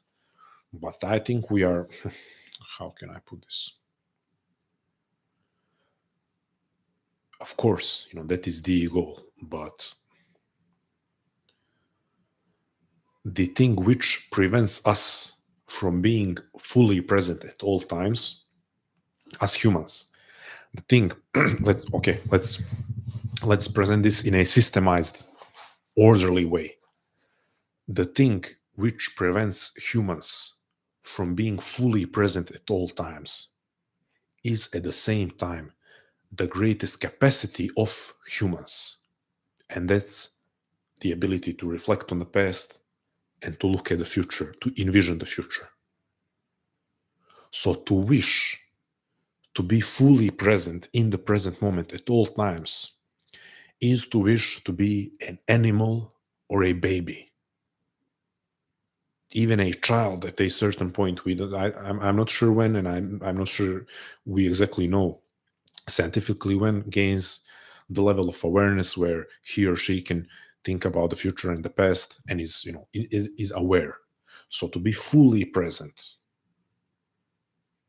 at all times is not human. I don't care what anyone says. All the respect to monks who are out there meditating in the mountains and forests. Is that the life that you want to live? I don't think so. So the whole idea of always being fully present, that is, just something that is unattainable and should not be attained. Like the point of the human being, one of the things that makes us human is that we don't develop by instinct and nature. This is an existentialist idea that I'm now presenting, which very difficult to argue against. A puppy becomes a dog through instinct and nature. The puppy doesn't need to make any decisions about its future, doesn't need to envision its future and make decisions to become a dog. It does so by instinct and nature. The kitten develops into a cat through instinct and nature, doesn't need to make any decisions about the future. The acorn grows into a tall oak tree through nature. I don't know if we can call it instinct, but let's again say instinct and nature. But it's as far as we know, nature. Slightly different development than kitty and the dog and the puppy. No decisions regarding the future. The human being is the only creature that we know that is making decisions, that is actively making decisions about his or her growth and development. The only creature that is projecting himself or herself into the future. Does it place a burden on us when we are always thinking about the future? Yes, it's a burden. Are we capable of attaining a state of mind where we are fully experiencing the present, appreciating the present? Yes, it is possible. But that is not a state of being that is attainable or that should be attainable for a human. This is an existentialist idea, and not just existentialist, but it's not as if only existentialist philosophers or psychologists think like this. Other thinkers do, but it's an idea with existential sensibility, human freedom, and responsibility to make choices. So you are here talking about it's amazing that you can attain. You're talking about this state of being present, and then you feel like guided by certain by some form of intelligence where you're able to make right choices. That's amazing. I'm hoping that you have a practice where you can be where you can attain that presence of mind on a daily level. So I'm advocating for all of us, as I was talking previously in this same live session. Let's all of us find activities that make us fully present. But it's not a permanent state of mind. Because at the end of the day, we are human beings. And human being is a choosing, creating, forward-moving creature.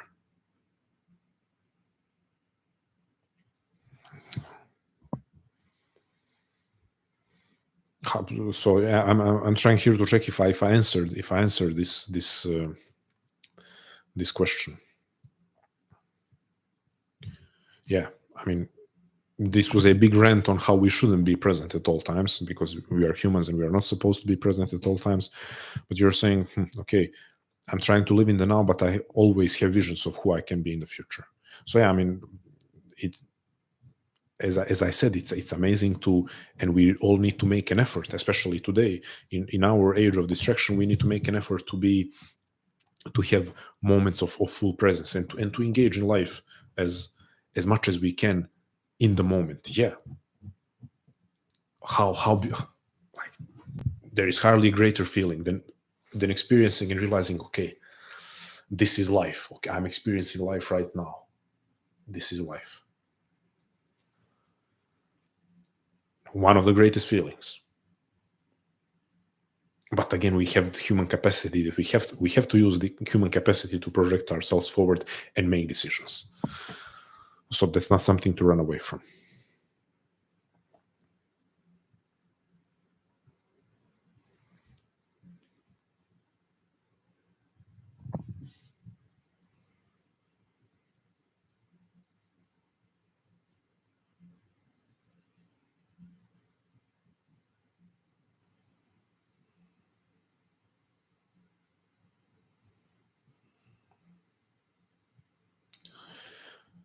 Just a second.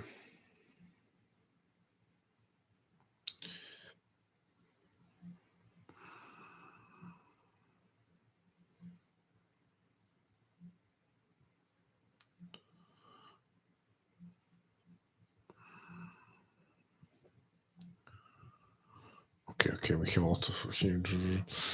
Red Dragon is on topic of masculinity, a true fate. One of the most impressive men of all time was Ali, the cousin and son-in-law of the Prophet Muhammad, bearer of the holy sword. I cannot pronounce the name of the holy sword. I will just up. No, I want to say this because it sounds very interesting.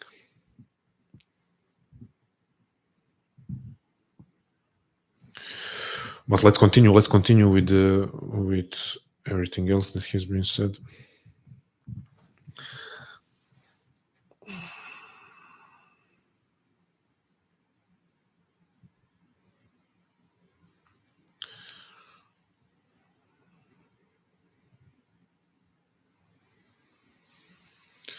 B, are you still here? Not on IG anymore. Newsletter, yes. Existential Espresso. On Substack, B, are you here? B, let me link it. Let me send it.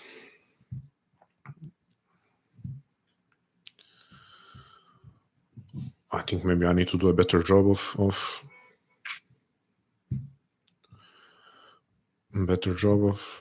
promoting my newsletter. If you don't know about Existential Espresso, B.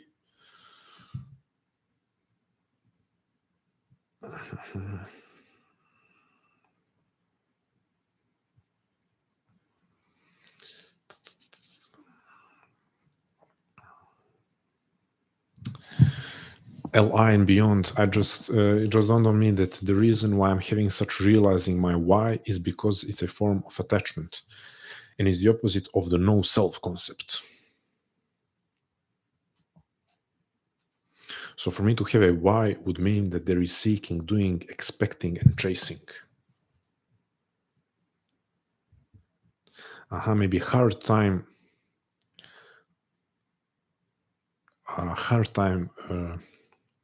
realizing my why.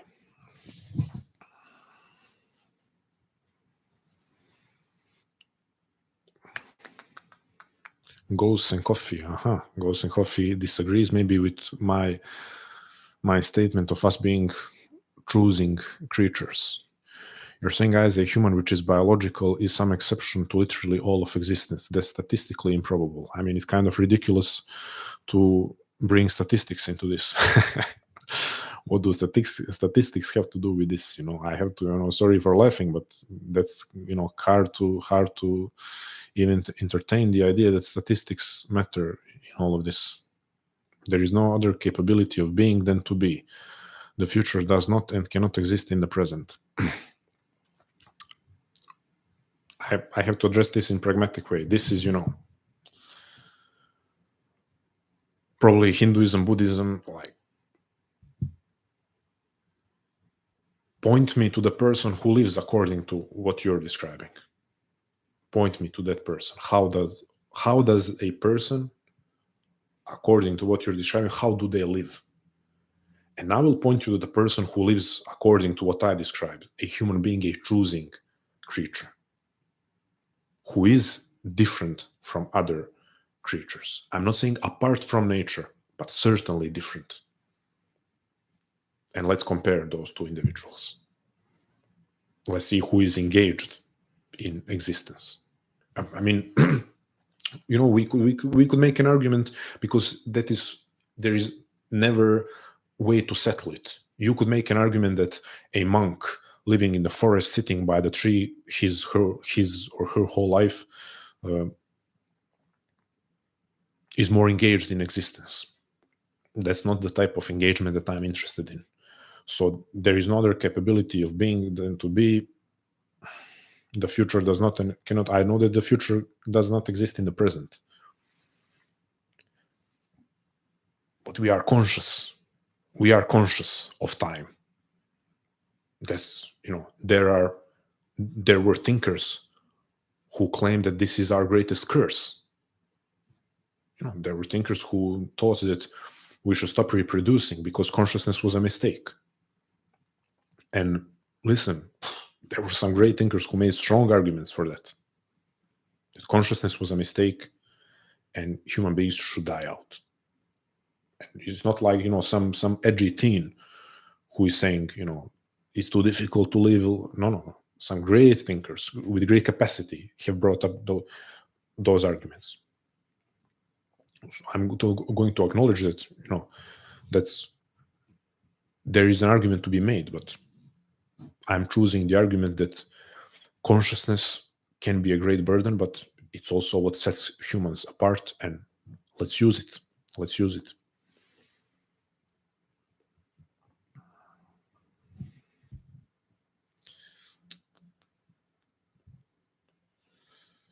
Dominic, thank you for joining.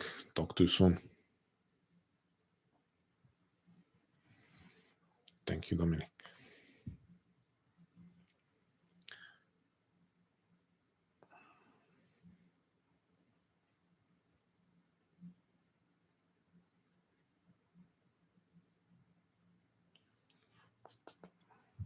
Anwar is okay. Anwar.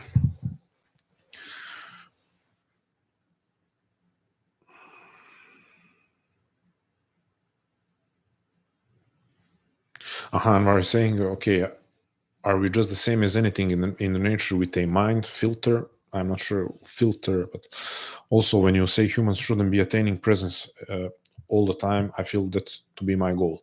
Listen, maybe, I'm not even joking. Maybe you decided, the monk life is for you, but I'm not sure is that what you're talking about.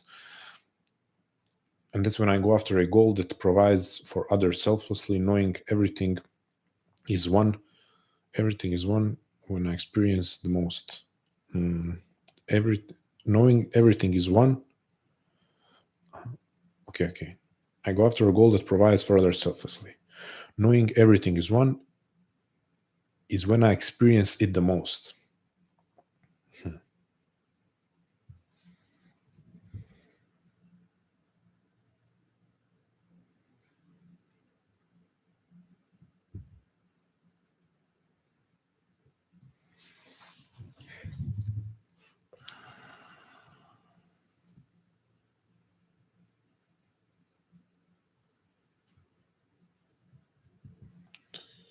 Okay, I'm trying kind of to wrap my head around this to answer in a proper manner.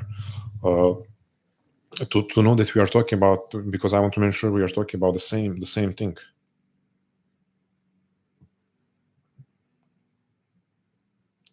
So when I say humans shouldn't be attaining presence at all times, so my point is that humans are not capable of, and therefore should not want to,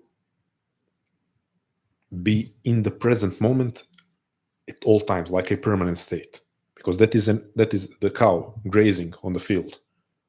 Cow is always in the now and now and now and now. and now. So for the cow, every single moment, he or she or it is experiencing the present moment. Is that attainable for a human being for 5 minutes or 10 minutes or 10 hours with the help of decades of meditation? It's possible. But is it possible for the human being? So we have to wrap our hands around how impossible it is to be fully in the present moment every moment, to never conceptualize the future, to never project yourself. I mean, you're not human then, because how do you make a decision? You never come to the point of making any decisions if you are always in the present moment. You cannot participate in the society. So we have to, because we are throwing around this word presence so easily, it's one to be grounded, to be aware, as you're saying, we are all one. I'm all for that. Let's live with the knowledge that we are all one, that we are part of a greater whole. That is amazing, but that is not the same as being present. So literally every single moment is I'm experiencing what is now, now.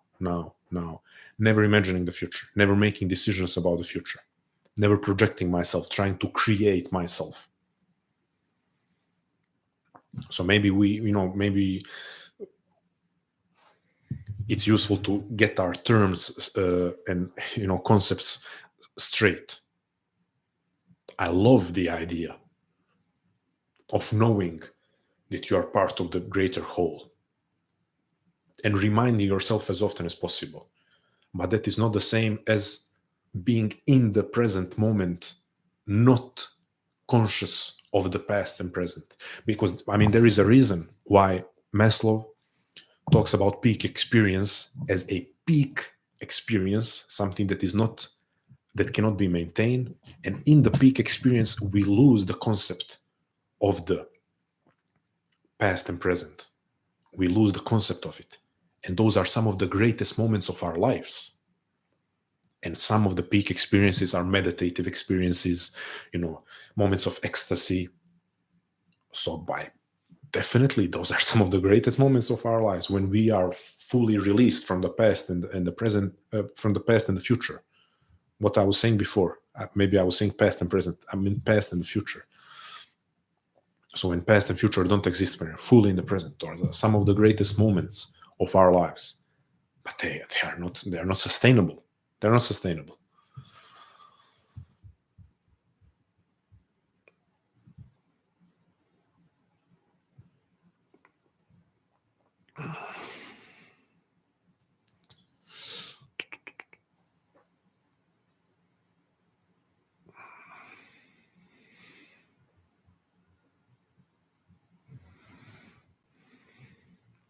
A line beyond, I agree. You say not on board with chasing. Chasing is sure way to misery, right? Chasing. However, the capacity to project ourselves and try to create ourselves, again, it's human capacity and responsibility. But I absolutely agree with the idea of not chasing.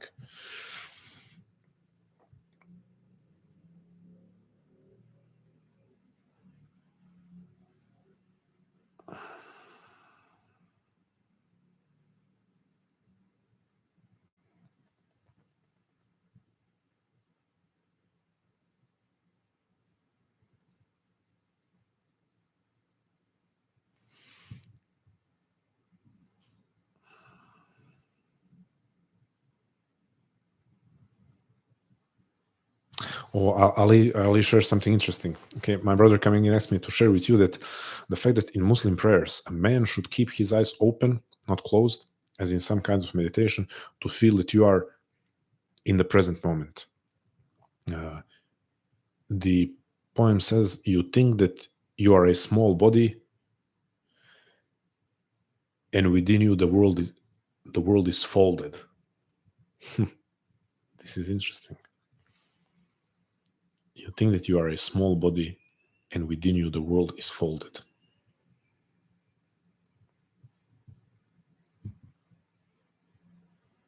You think that you are a small body,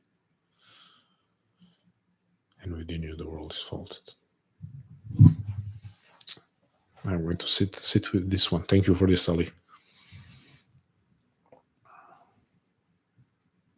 Also, Ali, check email from me. You got a gift, brother. I am pretty sure you did. Check if it's somewhere lost in the spam or promotions folder. You got a gift from the feedback you gave me in that form. You won the first prize.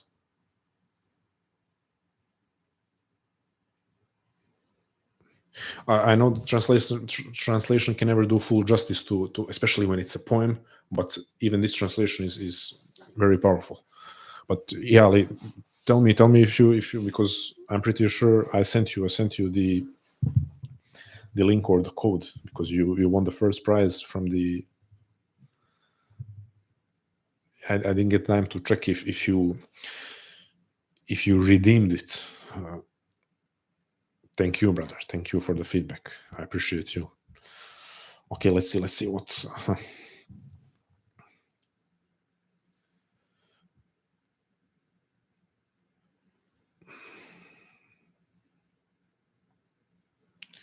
T28 asking, how do we project an image of ourselves and stick to it?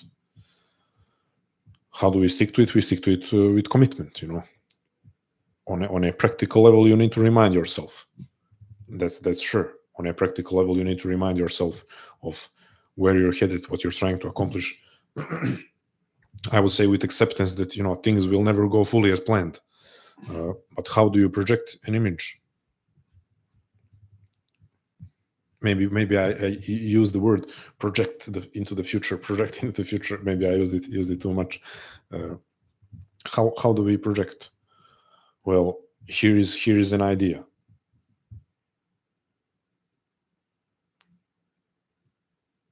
Here is an idea. So you have countless possibilities. It's rarely that you have an either or situation. Like, okay, I will choose this path or this path. Sometimes you do, but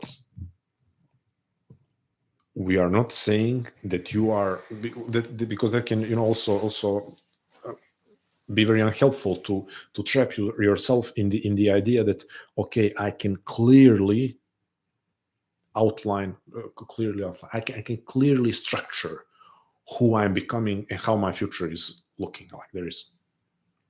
That's setting yourself up for disappointment, overwhelmment, failure. No, I mean failure. The failure it's not a point of failure here. It's a point of your relationship with yourself and your life.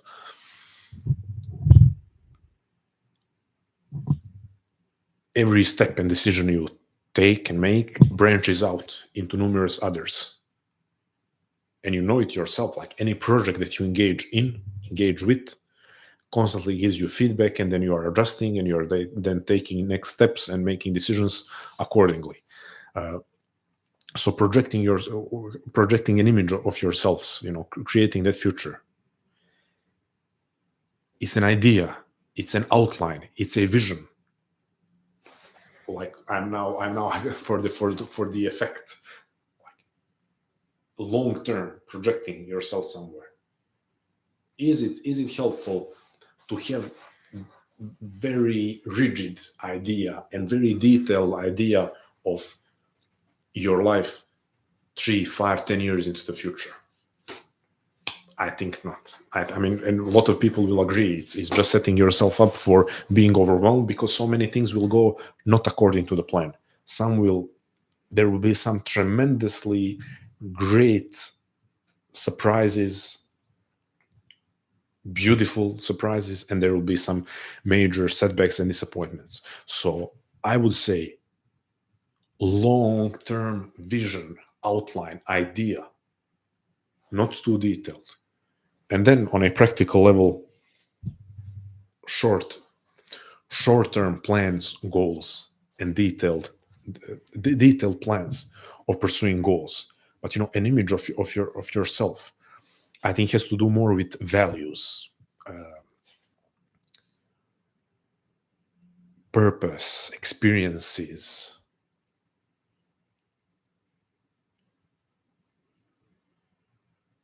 How do you stick to it? You stick to it through these short, medium-term projects, goals, and by reminding yourself as often as you can what is the commitment that you have made. What is the commitment that you have made? What is the type of human that you are trying to be? Ali, thank you, brother. I'm glad. I'm glad that you found it useful. Yes, brother. Always a pleasure to talk to you. T28, thank you, T28 for a good question. And here is a great exercise for all of you here. We did it in civil society in my community, and it has been one of the most profound experiences. I prepare a pitch of values. So the idea of elevator pitch in business, like, okay, this is a pitch, how you're going to pitch, how you're going to sell someone on the idea of the business that you want to make in an elevator. So it's like roughly 60 seconds. So that's the idea of the elevator pitch. It's like you're in a pitch with a potential investor. You're trying to sell them on the idea. What is your business? What is the purpose behind it? What you're doing? Blah, blah, blah. So elevator pitch of your values. Try to sell me on your values. But it's not the point that you're trying to. The point of the exercise isn't that you're going to convince someone else to live according to your values. It's to become clear on what your values are and be able to present them in a condensed but clear way to yourself. And then go on and expand. Then write pages and pages about your values. But start with this elevator pitch. Start with elevator pitch of your values. Who here can tell me, do you have 2, 3, and it's a good idea to limit yourself to 2, 3, 4, not more than 4 values. Like, what are the values, the ultimate values that you hold? Let's see who can answer.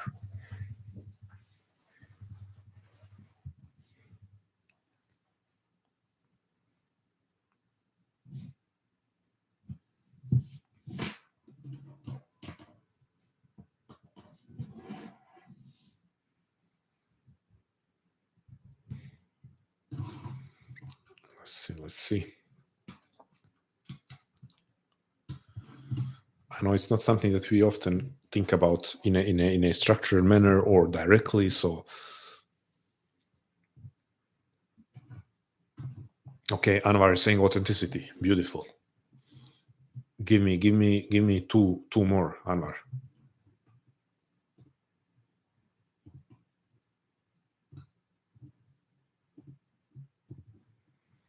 Give me 2 more.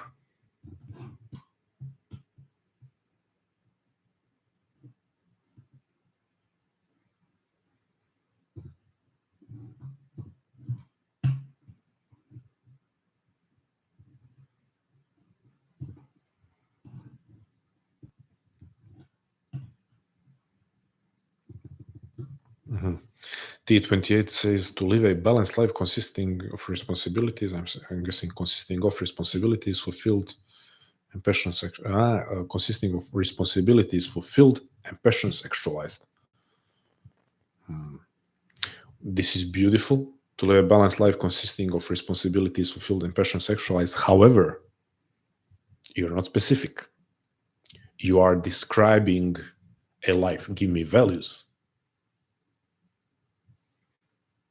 So, okay, this value and this value and this. I mean, what you described is beautiful, and this is also equally useful. But for the sake of exercise, challenge yourself and say, okay, to live a balanced life. So is balance one of the values? Is responsibility and passion, are those 3 values? Or so do you want to phrase it?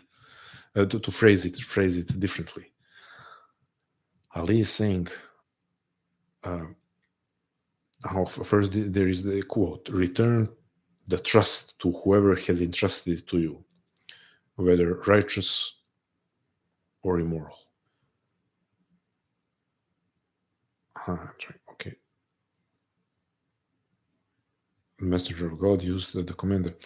Delivery of the thread and the stitched.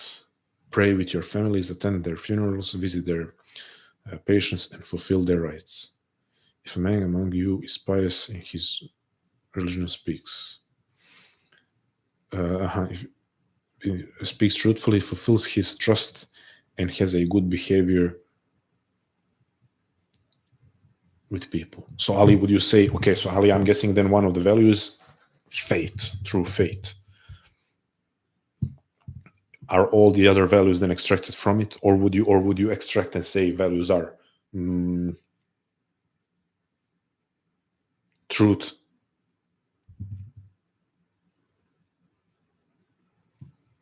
and piousness, or piety? I'm not sure what it. So I'm challenging all of you to extract and like say this value, and like Anwar started with authenticity.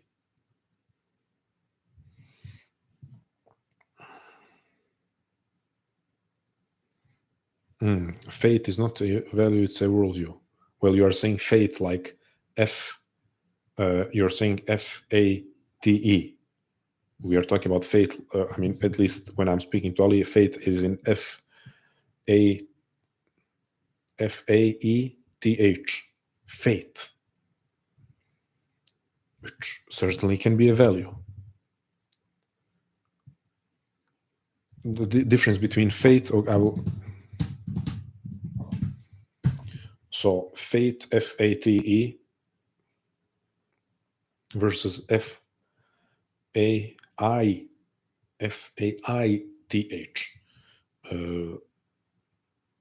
Because faith, F-A-T-E, I understand it, and I mean, I think that's like throughout philosophy, F-A-T-E is circumstances that you are thrown into and that are thrown at you, is the necessity.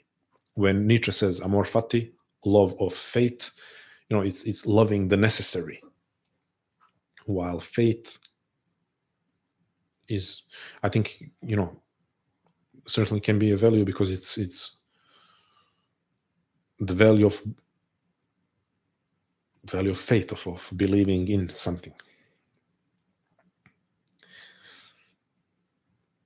T28. Okay, first is having balance in life without falling into extremes. So your first value is balance, and then you're going to construct your pitch of values by explaining it. So you will have a chance to explain it, but let's identify. One is balance. Give me two more. And Anwar, you were on a good start. Give me two more, authenticity and two more.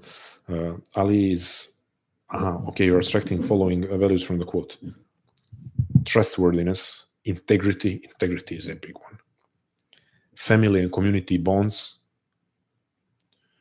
justice and duty, piety, truthfulness, good character. You know what? To help you, how I would. I'm not saying that you should do the same, but how I would look at it. So in integrity, integrity requires trustworthiness, truthfulness, and good character. So it's kind of inside integrity. So we could say, because it's not as if you're trying to get the definition right by some by my standards. So I'm giving you a proposition, then you can do what you wanted. So integrity, because trustworthiness, truthfulness, and good characters, even justice is already inside. But let's say integrity, then family and community bonds. You could say you could hold it as as okay, that's already a value, or even it can be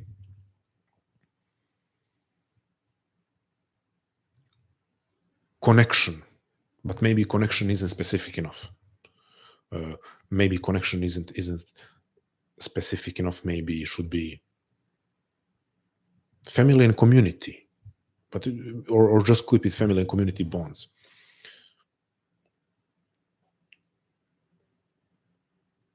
Piety definitely could stand maybe on its own.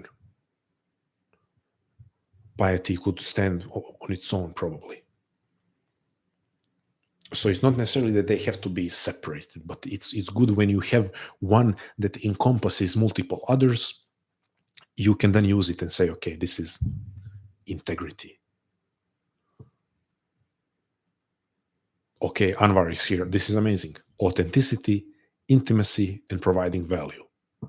Beautiful. And then you expand and try to make this speech 60 seconds, roughly 60 seconds, to sell, quote unquote, sell us on your idea. Why are these the values by which you want to live your life? Amazing exercise. Amazing exercise. Again, one of the most profound experiences for me in 2024 was I've done this on a couple of calls in the Sisyphus Society, and then people gave their elevator pitch of values, and it was extremely profound.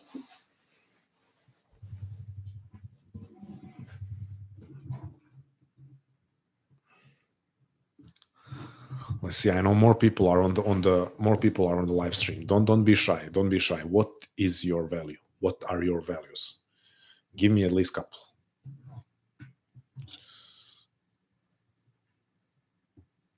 Okay. T28, we have balance without falling into extremes. So balance, trust in something higher. Okay, that's actually one. It's okay. It's okay. I'm not ranking them. You are. It's good to just list them out, and then you can say what is number one, what is number two, and so on and so forth. Okay.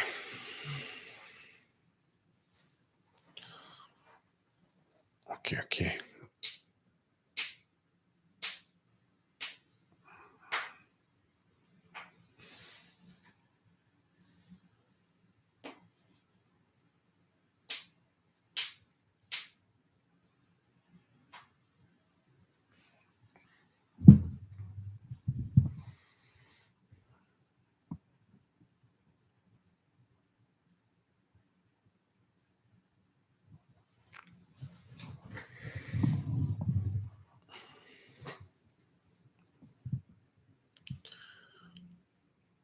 Healthy relationships with oneself and one's community. Anwar, talk to you soon. Thank you, brother. Thank you for joining. Thank you for engaging in the exercise. Okay, so T28, we have trust in something higher, balance, healthy relationships with oneself and one's community. Amazing. You pretty much have your elevator pitch of values. So trust in something higher. Then you expand. Give another sentence or two explaining why you think this matters. Then you have balance. You say, another value of mine is balance, and you expand. Balance life without falling into extremes. Maybe add another sentence. Then third one is healthy relationships. So the expanding is when you say healthy relationships, both with myself and others. And another sentence, and that's it. You have something that the vast majority of people don't have, and that's a clear idea of what their guiding values are. And if you remind yourself relatively regularly of those values, your life will be far more fulfilled. Because you will sense also when you're not living according to those values, and you will hurt. It will hurt to know. It will be uncomfortable to know that you are not living according to those values.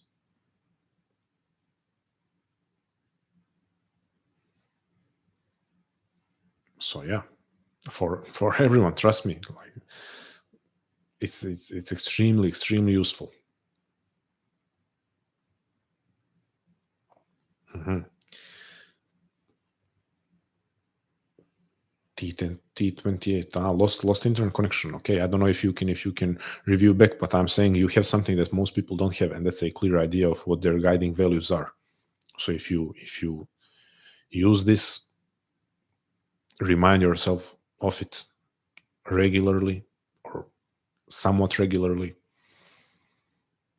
you will have the type of guidance in life that the vast majority of people don't have. So let's see. Uh, we'll stay live for a couple of more minutes. I don't know if it's going to be 5 or 10 minutes more, but let's see. I want to hear someone else's values,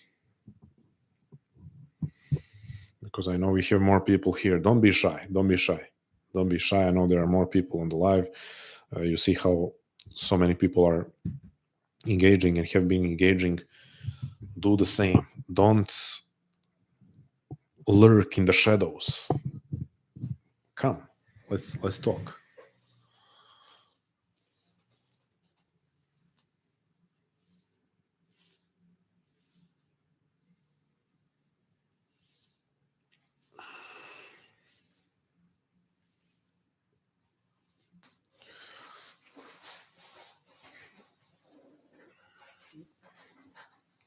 Who is next? Who is next? Uh, okay. No trucks given. I value laughter in the face of adversity. I can trust even with this cool username. No trucks given. I value. I can trust that you value laughter. No trucks given. Give me two more. So laughter. So value is laughter, and then you can expand laughter. Why do I value laughter? Because laughter in the face of adversity, more than anything, I believe is a great enhancer of life. I'm giving you an example.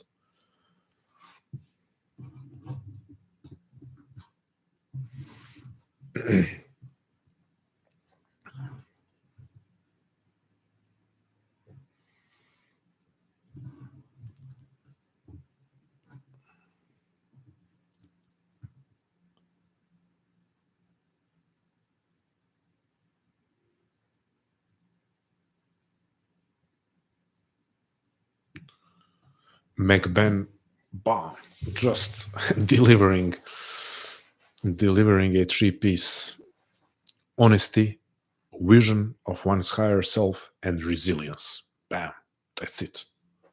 You have it once again, like I told to T28, or the same goes for Ali and Anwar. You have something that the vast majority of people in the world don't have, and that's clear idea of what their guiding values are. So you remind yourself of them regularly. Regularly doesn't have to mean every day. It's good, but it doesn't have to mean every day. And the type of guidance that you have, most people don't have: honesty, vision of one's higher self, and resilience. I would love to hear a full pitch, 60-second pitch, ban.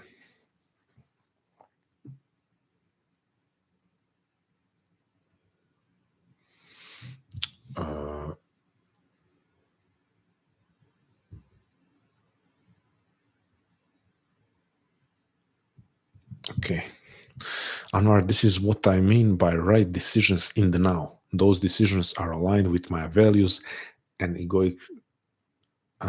egoistic state, or ego is when mind makes excuses not to live by it, cowardly choices. Okay, you have a very clear idea of both of what your guiding values are, what it means to follow making decisions, and what you mean by making right decisions in the now. Decisions align with your values. You have clear idea of what is inauthentic, isn't true to who you are, what is being led by the ego. So listen, you first, I encourage you highly to write it down. Okay. I encourage you to write this down, revisit it. Why not read it once per week? Why not read it once per week as you know, as your own session of self accountability, your own session of self-alignment. It will be beautiful.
Ali, you have to give me.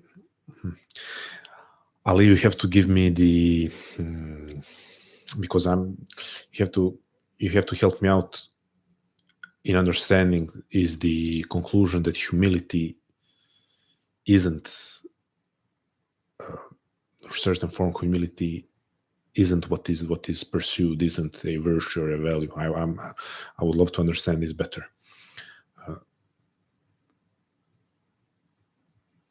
Values of honor, dignity, and resistance against humiliation. Values of honor, dignity, and resistance against humiliation. It conveys a strong rejection of submission to oppression, emphasizing that choosing honor, even at the cost of struggle or sacrifice, is preferable to accepting disgrace. Strong. We have T28 here, I think, expanding on his values of the first one, trusting something higher. Life is chaotic most of the time, so we need to trust in something bigger than ourselves and our situations to keep us grounded. Okay. McBen, what are your thoughts on Freud's model of id, ego, and superego? Okay, this is a big topic.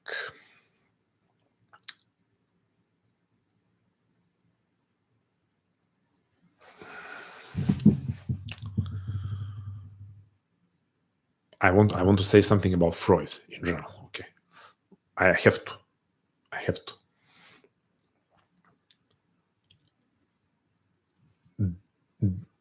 Depending on how much someone is involved in studying psychology and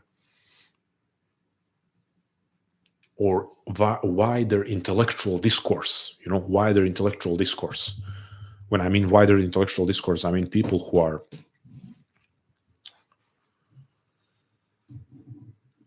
from the areas of both philosophy and psychology,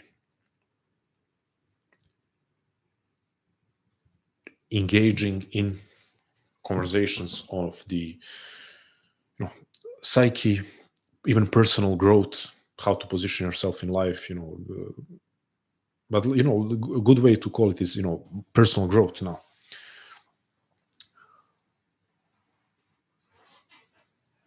Freud is being disrespected a lot. We have to acknowledge that. Like, Freud is being, because what discourse am I talking about? I'm talking about really wide in terms of like Jordan Peterson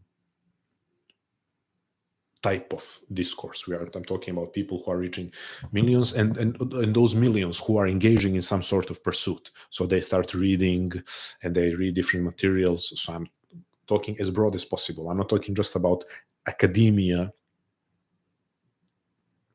in psychology or philosophy. I'm talking as wide as we can go.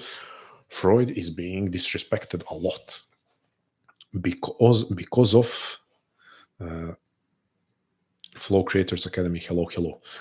So Freud is being. I have to start with this because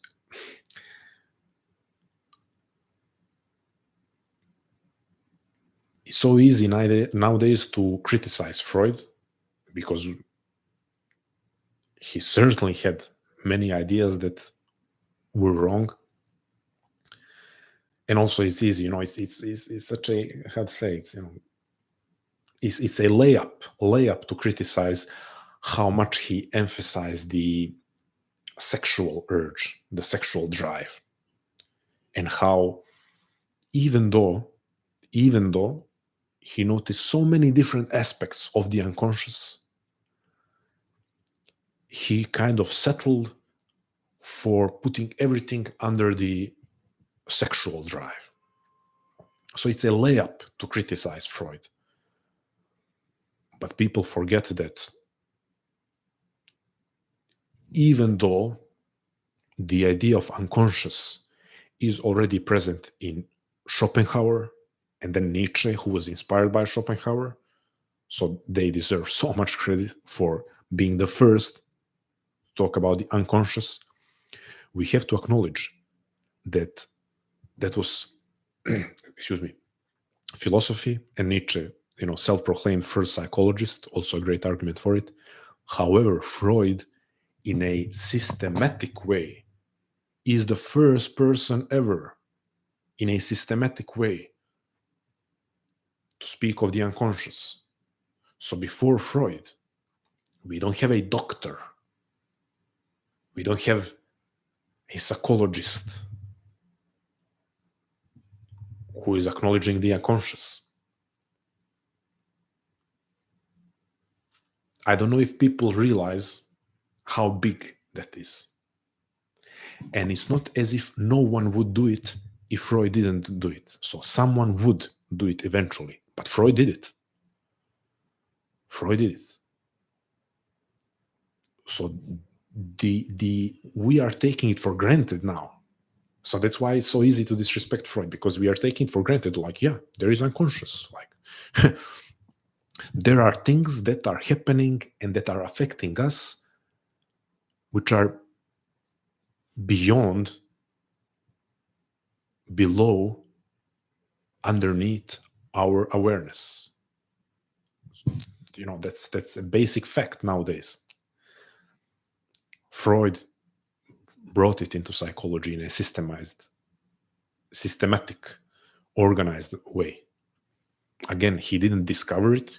Schopenhauer, Nietzsche talked about it, but Freud. So I'm not a Freud fanboy. I'm so many things where I agree with other thinkers who criticize him, but the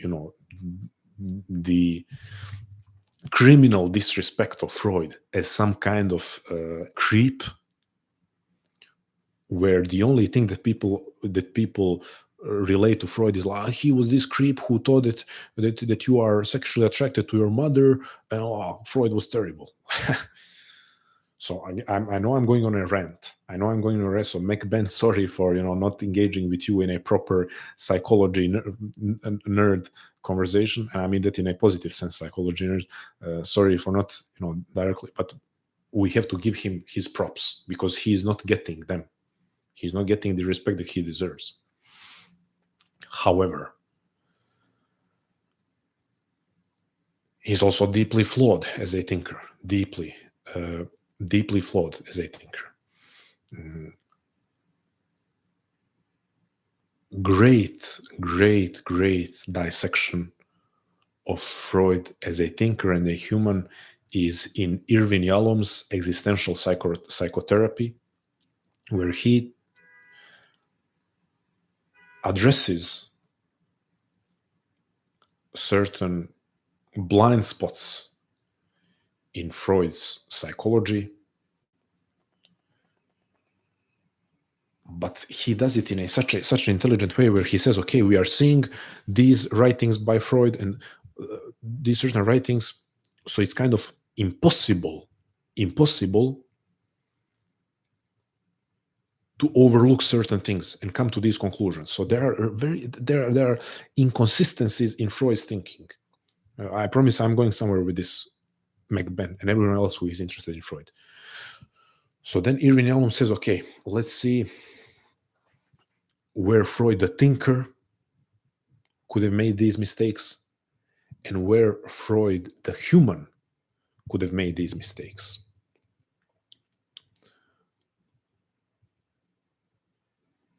To make it short, Freud, a thinker, like every thinker, had blind spots and because of his influence, and he was influenced by his teacher, who was purely operating on a biological model, which could sound kind of which could sound counterintuitive, because how Freud is talking about the unconscious, but his greatest mentor is purely operating on a biological model. However, Freud was kind of trapped by a certain system that he followed. But I believe more importantly, Freud, the human, is what's worth looking at. There is no, and I'm promising I'm arriving at the ego and superego. And in whole of, what you're basically asking is, Freud's psychology. Freud, the human. It's important to note that there is almost no human in the history of humanity who has left as many open traces of who he was or who she was as much as Freud. The amount of letters and journals and the works that he wrote based on him analyzing himself, when you put it all together, there is arguably no human in history that we can look at him and his inner workings as much as Freud. And one thing was clear: Freud was in pursuit of greatness from a very young age. And there are a couple of letters with him and between him and his friend, where he's basically saying, like, I'm running out of, because even it's a widely known fact that his mother told him that he's going to be great. And he said like, a favorite child of the mother never loses the feeling of being special and being destined for greatness. And he was told by his mother that he's going to become a great man who is going to be remembered in history. So he lived his whole life with this sense of moving towards greatness. And as his career started, it was clear that he was exceptionally intelligent. But there are letters between him and his friend where he's saying, like, time is running out. I need a discovery. For discovery, what is necessary for a great discovery? What is necessary to be remembered in the history books? There is no place for compromise. You have to bring something new and revolutionary. So that's why he's so extreme. So everything that we cannot deny how important that is, how important this fact is, that he was in search of something. So if he's noticing patterns in human psyche, he's actively neglecting those aspects of the human psyche that, if he analyzed further, will not bring him the glory of discovery. And he's actively pursuing those that would amount to a revolutionary discovery, because no one has noticed them before, or no one has phrased them in such way before. And again, so this is why it matters. The human behind the human behind the thinking matters. Nietzsche also said this. Nietzsche was like, what objectivity? What objectivity? Like, every philosophy is a document of the philosopher. Every philosophical system is just letting us know who is the person who wrote it.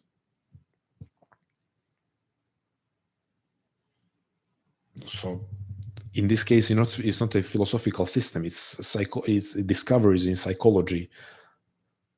We have to take into account the human. And Freud was actively looking for something that no one else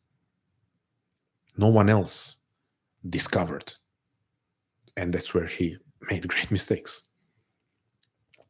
So let's talk about superego. I'm literally preparing a YouTube video on the YouTube video is a question about can the true self be bad, negative, evil?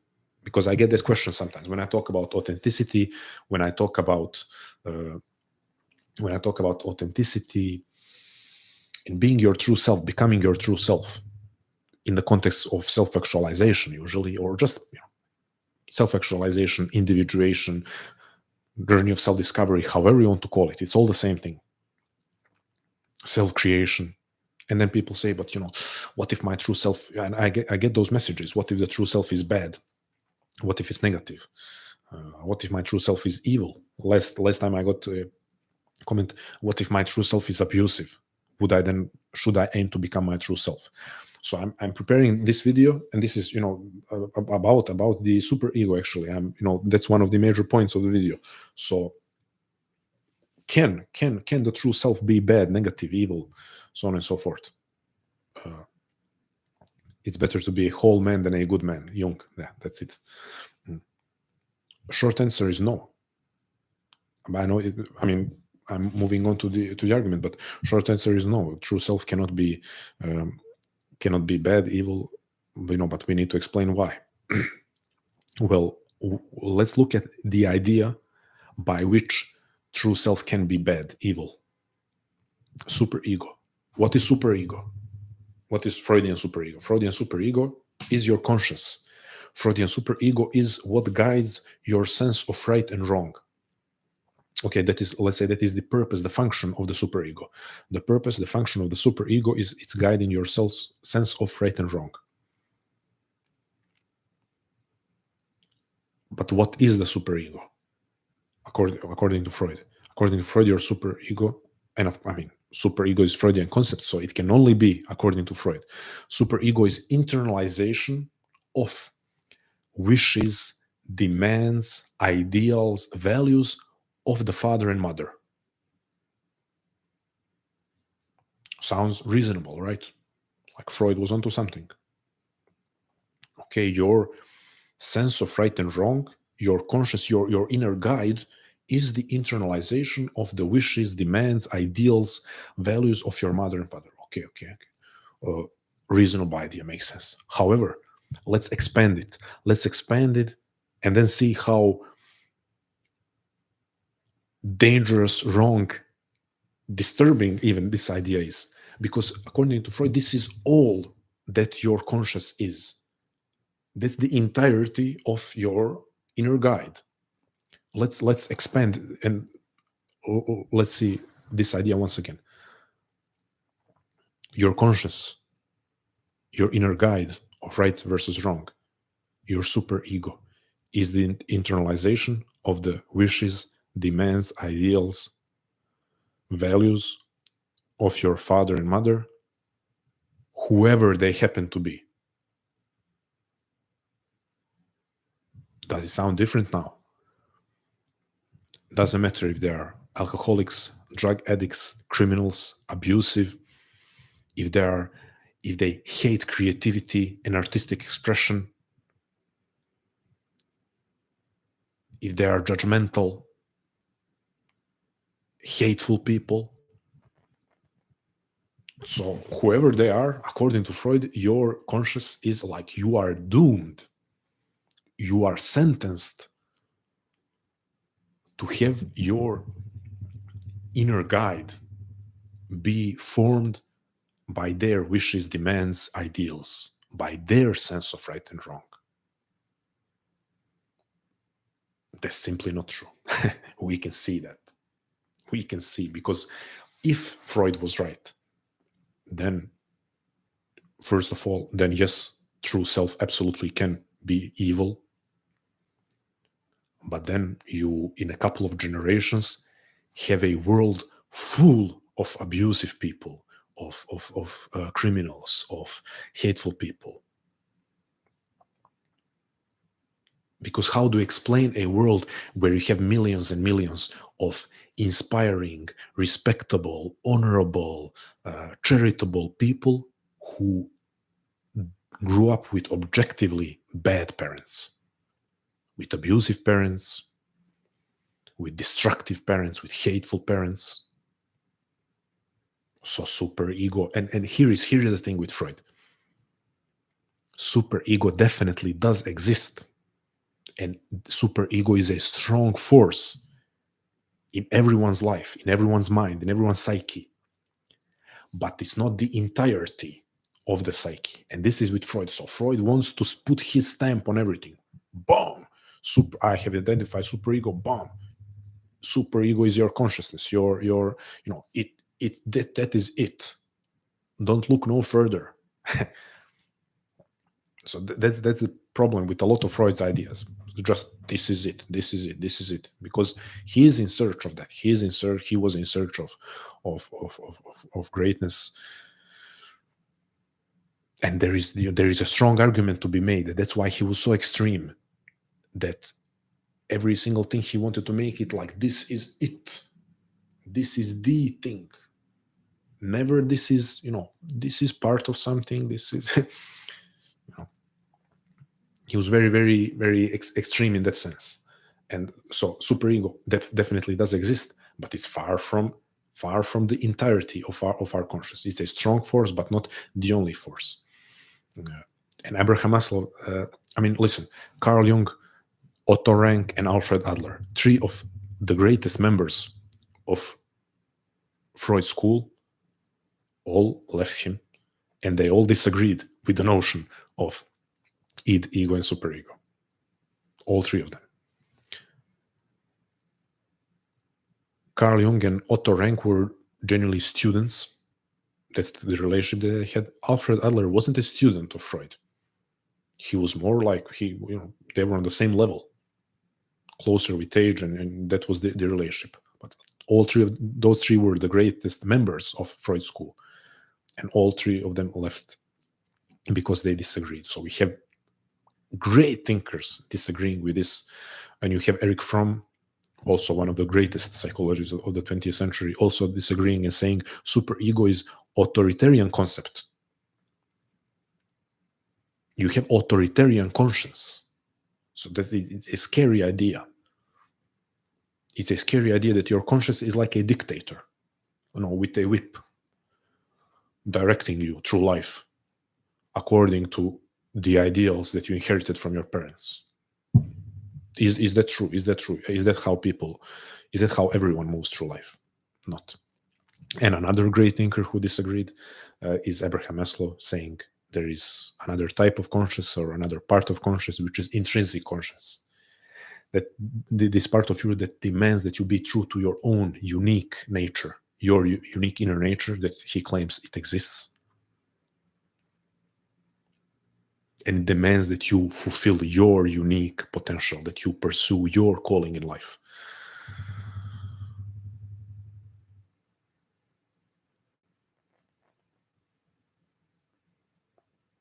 Ali, brother, talk to you soon. Thank you, brother, for the appreciation, and thank you for engagement.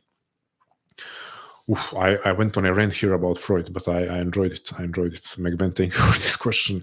And for everyone else, I'm hoping that you found it somewhat useful. James, what's up, brother? Heart, I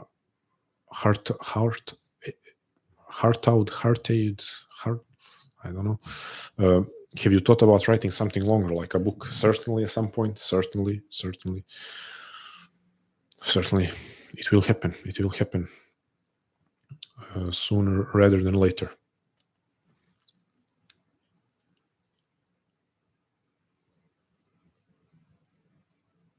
Oh, okay.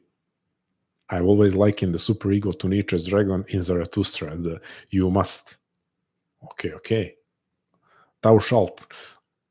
Okay, this is.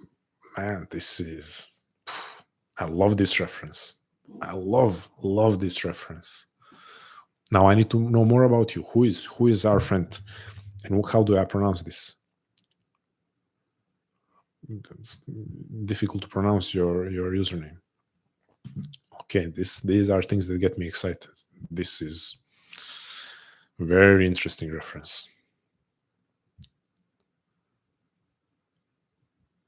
Heart out. How can I pronounce? McBain, to Meditations by Marcus Aurelius,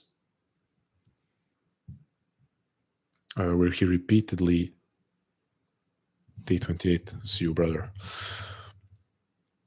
Arto. Argentina. Hello, brother. I have a lot of people from that region. I'm genuinely grateful. A lot of people from your region joining.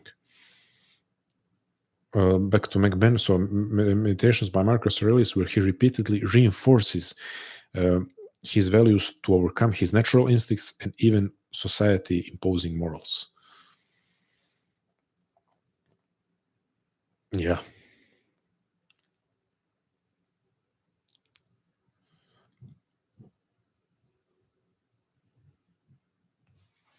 It's stoicism. I love it. I mean, I was influenced by stoicism as much as everyone, especially in the beginning of pursuing to study philosophy of life, to study things that would help me orient myself towards life better. So I do appreciate it. Always will respect it. However, I have to say, like the Stoic ideal, it's been quite some time that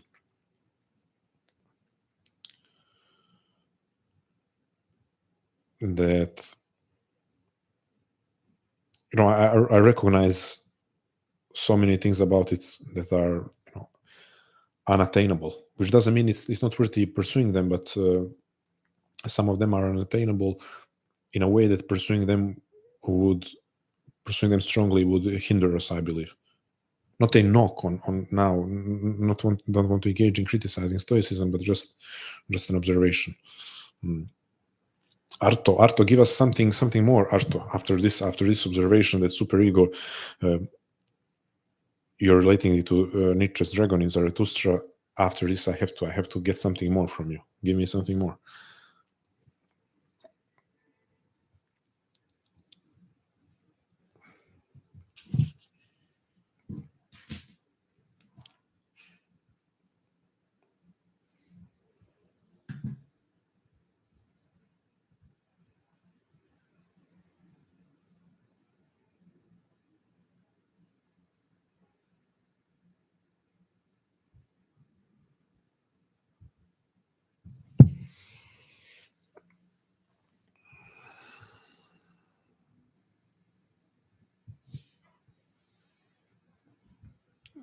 Approaching 3 hours.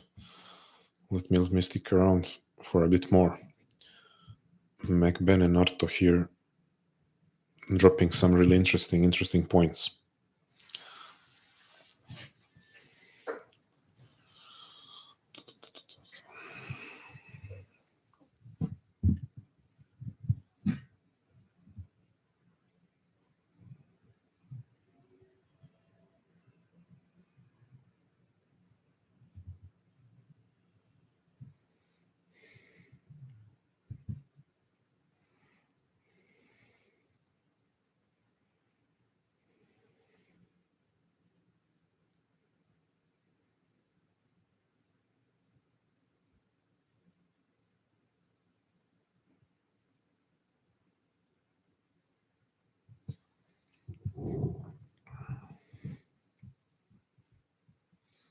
Okay.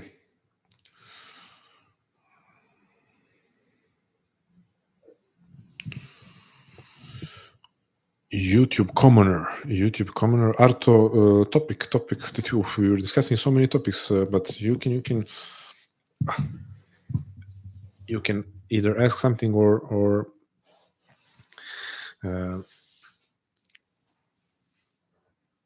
or share your experience of on what you heard recently. You heard the Freud topic. What we were discussing. We were discussing many things. Do you like baked oranges? Wow. Would you consider the universe to be consciousness watching itself? Okay, now we are 3 hours in, and you want to keep me for another 3 hours. I see. Uh, okay, quickly for Arto and for everyone here. Arto, something that you missed was me challenging everyone here to list their three, maximum four, 2 to 4 core values. There is an exercise that I did in Sisyphus Society with my members. Core values, core life values, elevator pitch. So you're trying to select, first of all, your core values in life, guiding values, and then you want to expand on each one with a sentence or two, because you want to have a, for people who don't know, elevator pitch is usually in business, like you're trying to sell someone on an idea in a very short time frame, like how much it would take an elevator to go a couple of floors. So like roughly 60 seconds, you have to sell someone on an idea. In this case, you're not trying to convince me or anyone else to live according to our values, but for the sake of becoming more clear with yourself on what your values are, you're framing it in that way. Clear on, okay, a couple of values and why. Why do you think, or why do you live your values? So why do you live your life according to those values? Why do you think that the good life is lived according to those values? Great exercise to achieve clarity on what is and should be guiding you. So, challenge for everyone. YouTube commenter, how do you recover from being an overthinker? I will address that. AJ, do you like baked oranges? I never tried baked oranges, AJ. So I would love to try them, because now, at this moment, I'm a bit hungry. And I can tell you that baked oranges sound very interesting. Buster McGee, would you consider the universe to be consciousness watching itself? It's an interesting idea. It's a attractive idea for me personally.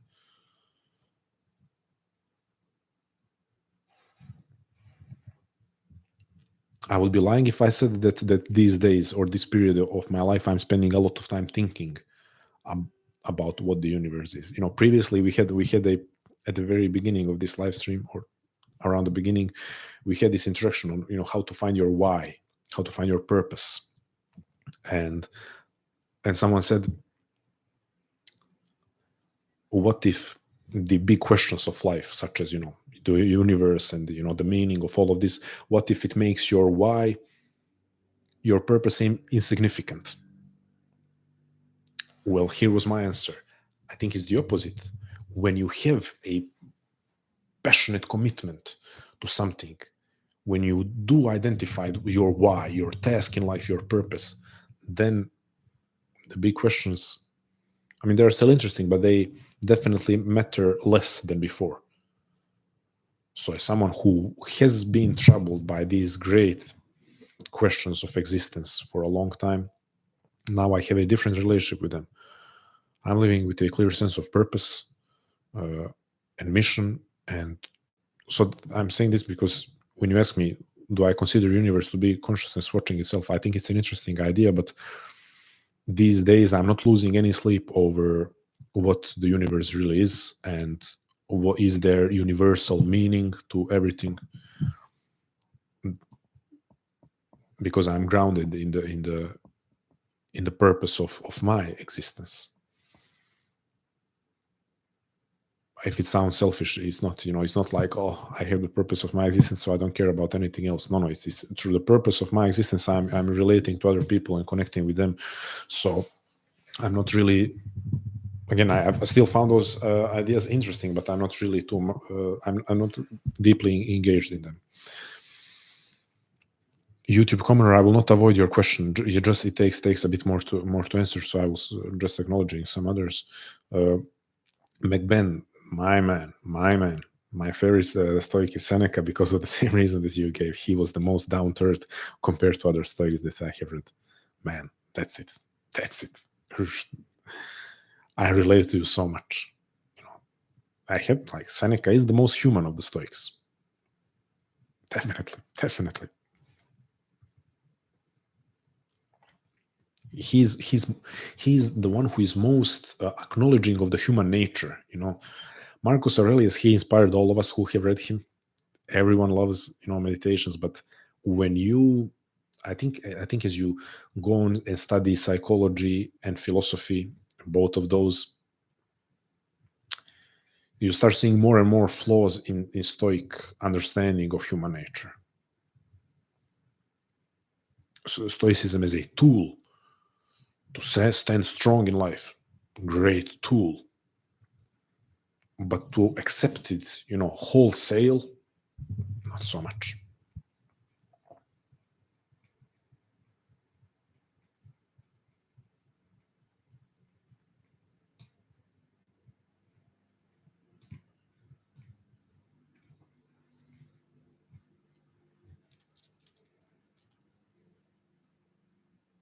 But all of that being said, great respect to Epictetus and Marcus Aurelius. Great respect. I mean, but still, we agree on Seneca being the most human of the Stoics. Do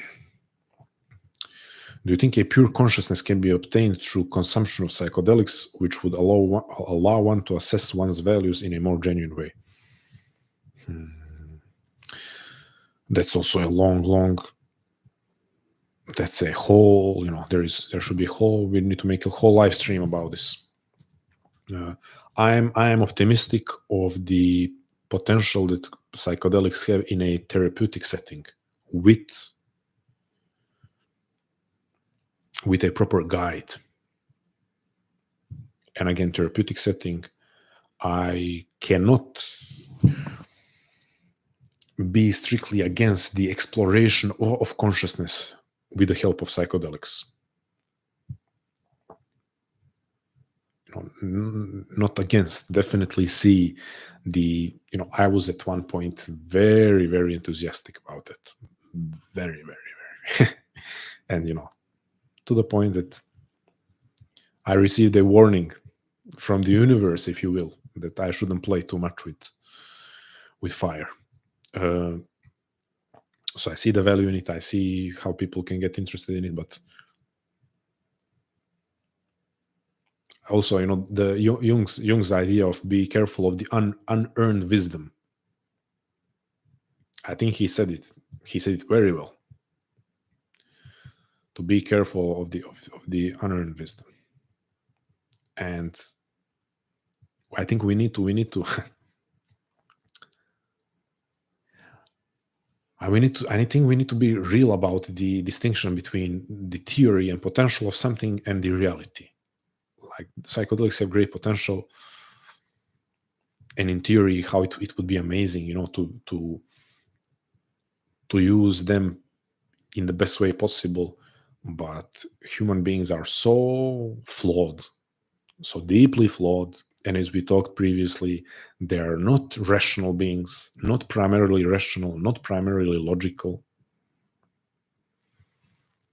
And that's why I think the vast majority of psychedelic usage today still, even though with the trend being more and more towards therapeutic uses and more constructive uses, I still think the vast majority of psychedelic usage is very vain, very superficial,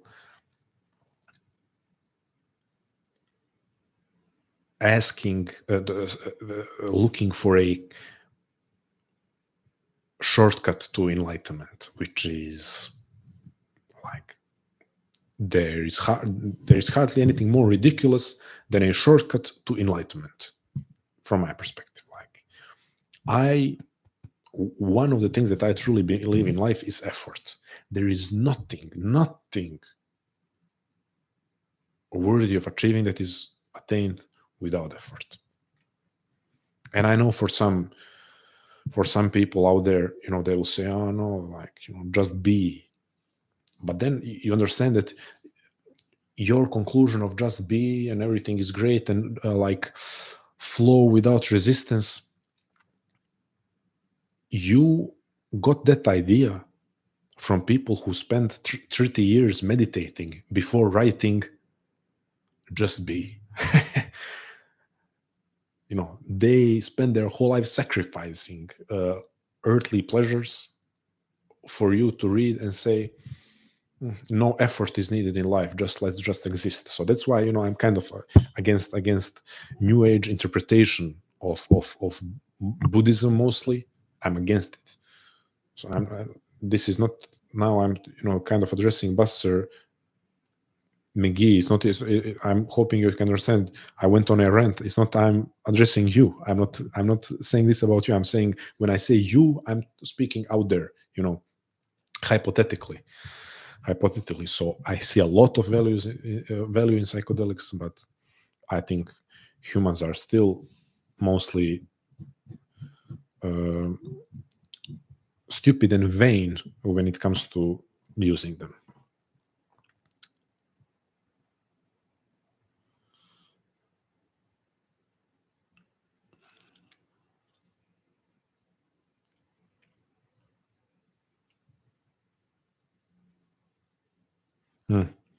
Was considering playing with this fire, but I should put effort into researching. Listen, I'm really trying to give a nuanced opinion, because okay, if you want me to be fully honest,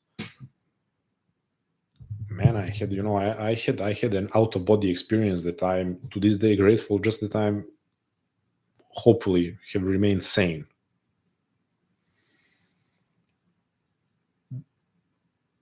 Terrifying beyond words, like being in hell. But I'm not going to say, oh, these things are terrible, no one should use them, because that's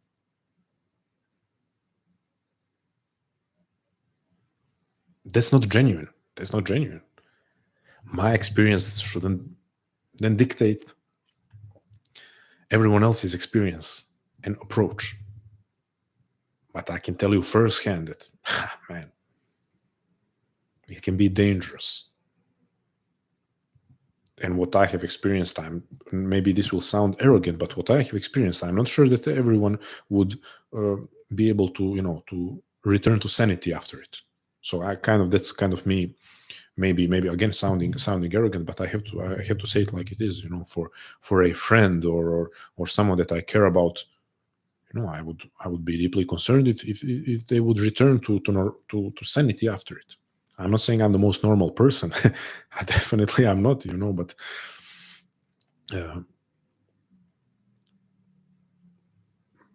people,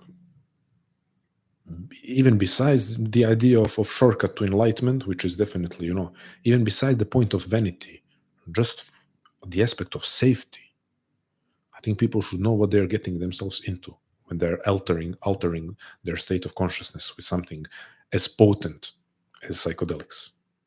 I think people so when I hear someone who has had positive experience and they say like, oh, everyone should do it, that's such a stupid thing to say. That's such a dangerous and stupid thing to say.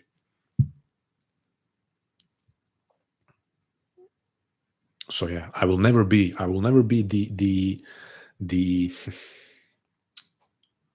I will never be the moralizing figure like, oh, this is bad, no one should do it. No, like alcohol is objectively bad, but some of the greatest friendships that I have to this day started on alcohol. It's a great, as they say, social lubricant for people to start conversations. And someone out there, has committed murder while being drunk. So we need to approach all of these things in a nuanced way. I'm not going to say everyone should get drunk because my greatest friendship started while being, enhanced by alcohol. The conversations that led to friendships. I'm not going to say everyone go get drunk to find friends, but I'm also not going to say no one should ever take psychedelics because I have experienced firsthand how terrifying and dangerous. It's not terrifying. It's how dangerous they can be. You're saying I intend to become a healer, a shaman to the Western mind. I think I should start with something more simple like Carl Jung instead of diving headfirst.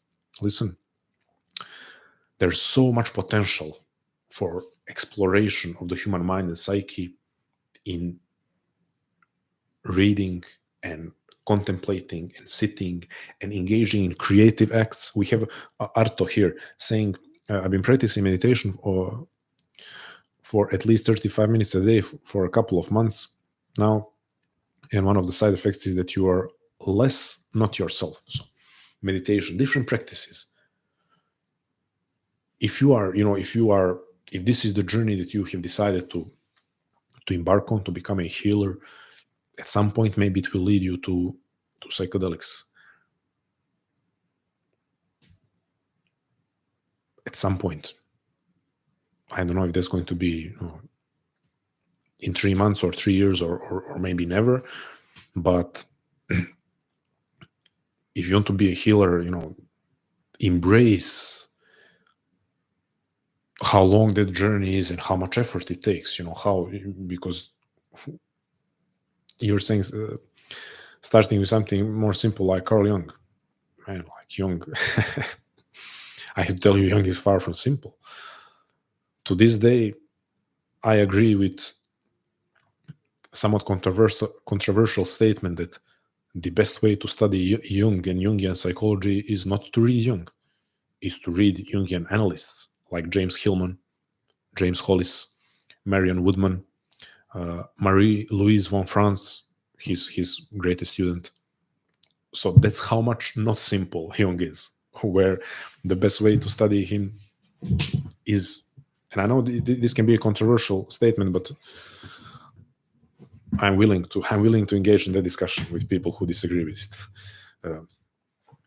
Probably the best way to study Jung is to read Jungian analysts, the great ones.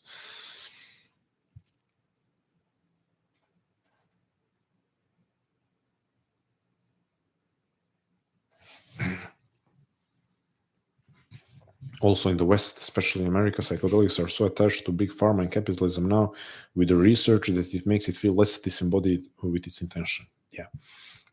I guess it's moving towards becoming a business. However, I'm optimistic of the potentials of psychedelics to in therapeutic uses. I really am. I'm just hoping that the right people, which again, it's a lot to hope for, but that as many of those people who engage in being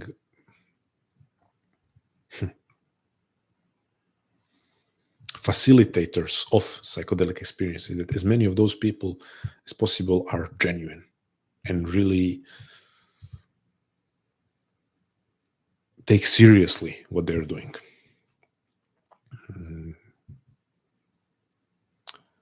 But YouTube Commoner, thank you for engaging and being, willing to wait for me to address how to recover from being an overthinker. Is that possible? I want now to address your question. Here's how I view it. Now, putting aside my name, recovering overthinker, that's something that a lot of you find relatable. It was something that I hoped people will relate to. It's not, to be completely honest, at this point in my life, it's not necessarily part of my identity. I don't feel like burdened too much. Sometimes I do, but here is the thing with overthinking. I think, and now disclaimer or warning, heads up. The word think will be used so many times now as I'm speaking, so it will not sound the best, but that's what we're working with. I think one issue is that when a person considers themselves an overthinker, then all aspects of their thinking is identified as overthinking. And I know this from talking with people, because I've had the privilege to talk to so many people. Deep thinking, profound introspection, profound analysis is then considered overthinking. So everything is considered overthinking. But I use this example recently, so let me use it again. Let's say you consider yourself an overthinker,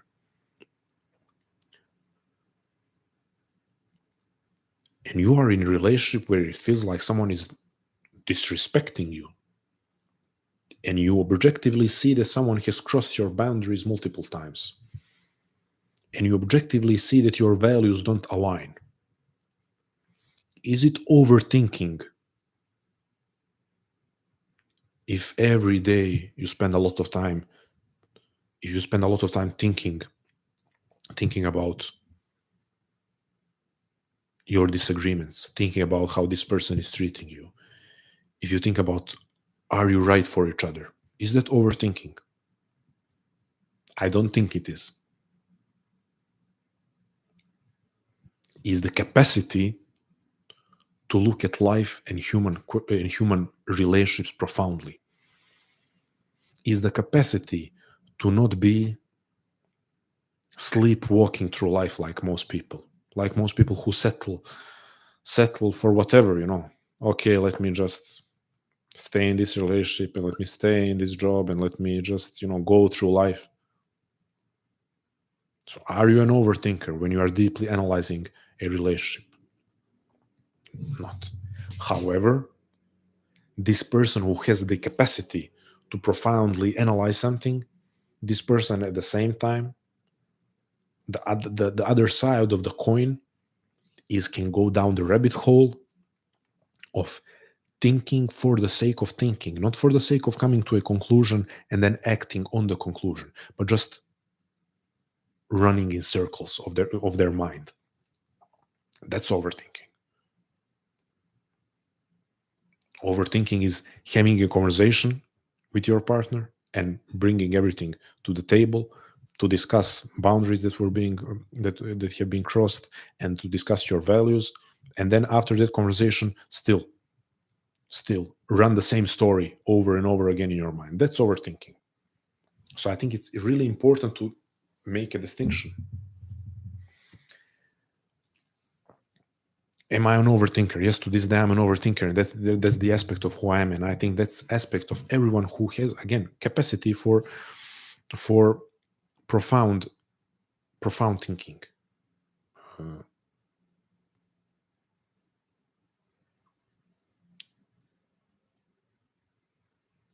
The same thing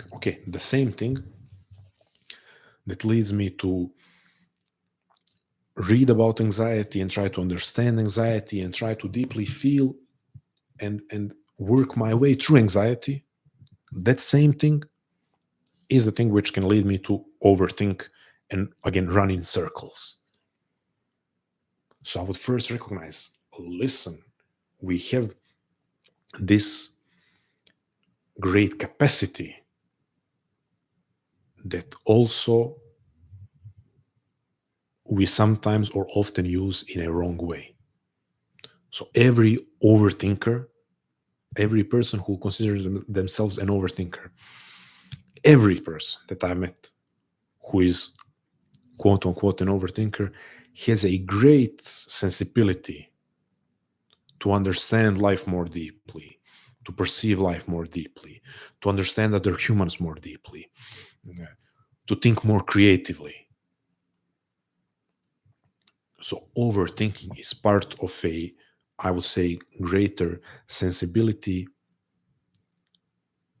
existential sensibility. I'm going to call it like that, creative sensibility, but also sensitivity to life, which is fine. So being sensitive, I know it's not popular thing to say because that is like weak. I don't know. I'm more sensitive to life. I'm more sensitive. That's why I think I experience human connections in a richer way. It hurts me a lot. Yes, I'm sensitive. Does that mean I'm weak? I don't think so. It hurts me deeply, but I don't know. I'm not going to fall apart. I'm not going to cry in front of everyone. So I don't think I'm weak, but I'm sensitive. So I'm sensitive when I read a book. I'm deeply moved by it. I'm disturbed by it. When I think of an idea, Sometimes I cannot believe how much I feel it in my body, like this idea is bothering me. So yeah, maybe I'm sensitive, but that has brought me so many great things in life. So being an overthinker, before we move into resolving it, I think we have to identify that that is part of a greater and beautiful type of personality.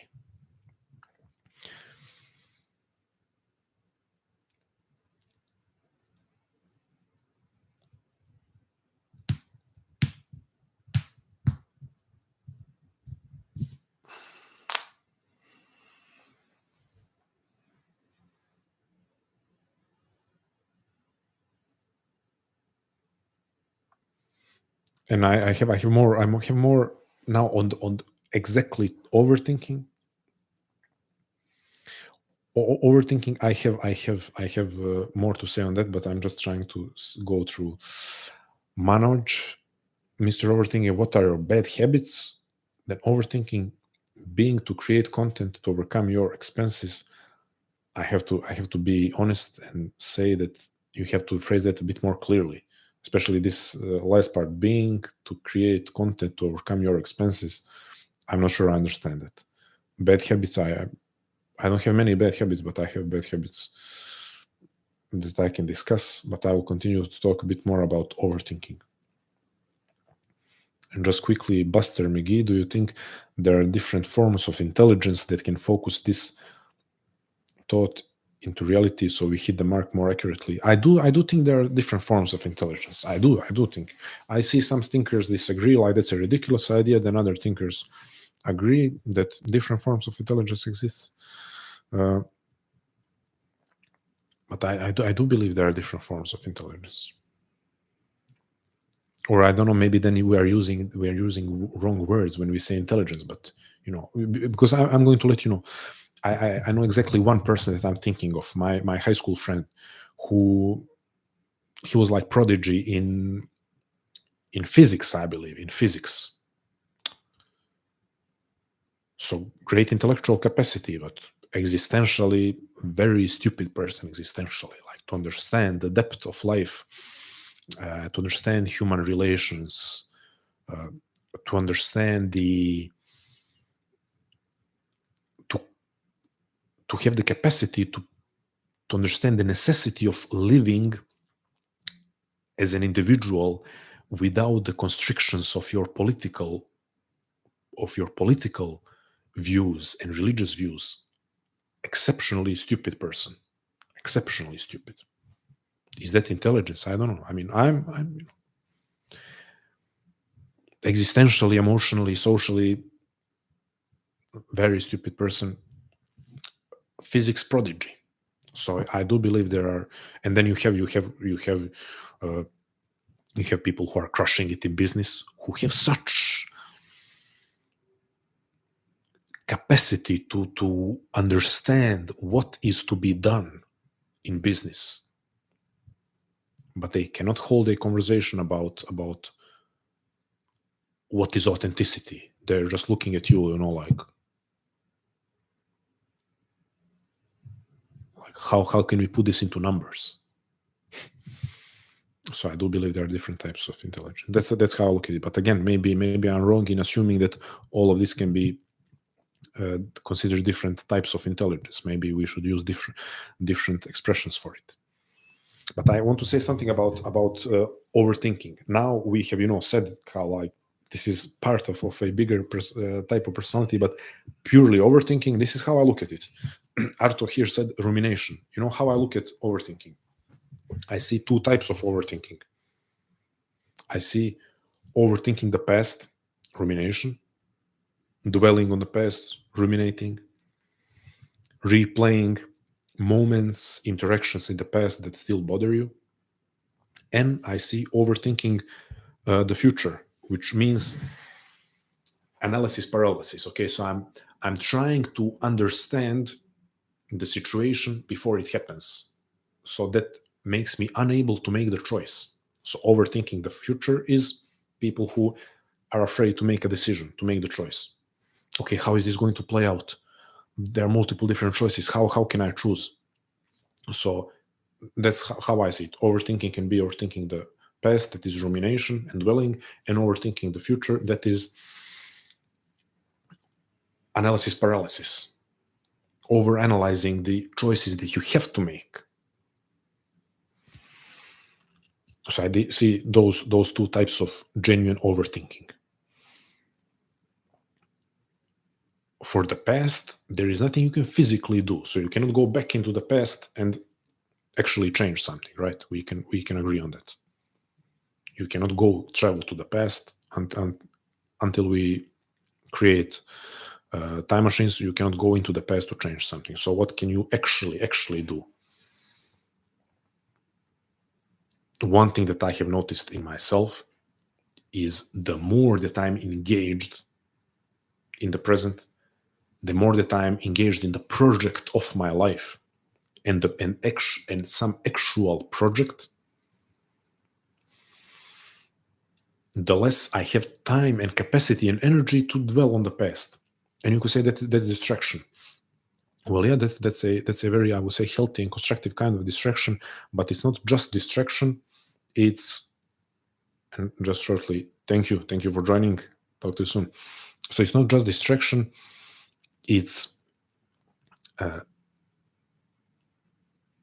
genuinely not needing anymore to ruminate because you are engaged in the present and engaged in constructing the future. So that's what I see. The quote unquote solution for the rumination is engagement in life. But then we think, but how can I engage in life if I also have this overthinking of future? If I have this analysis paralysis, how can I deeply engage in life to resolve, to stop ruminating when I also cannot pull the trigger and start living because I'm overwhelmed by the choices and how to make them? Well, here we have to, here is where existentialism helps. Freedom cannot be separated from responsibility. That's that's the existentialist claim. Humans are free, but humans are also responsible. You have freedom to make choices. It's not absolute freedom. It doesn't mean that you have no limitations, but you have a decent amount of freedom. What does that mean? That means that you are constantly faced with choices, and it's natural to be overwhelmed by those choices. It's natural. Kierkegaard says anxiety is the dizziness of freedom. That's the first initial conception of anxiety or angst, is its dizziness of freedom.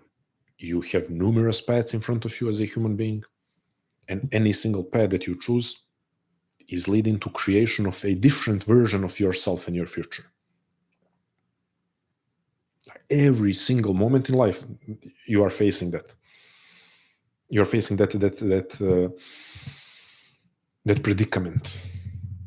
Like, on some level, you become a different person right now if you quit this stream and go do something else, or if you stay on it. I'm not trying to say that I'm important and what I'm saying is important. It's just a fact that every single choice is creating a different version, of yourself. So we have to acknowledge that dizziness of freedom is existential predicament. It's the human condition. So now back to overthinking. Let's first acknowledge that it's natural to be, to some extent, overwhelmed by the fact that you have to engage in life and choose a direction.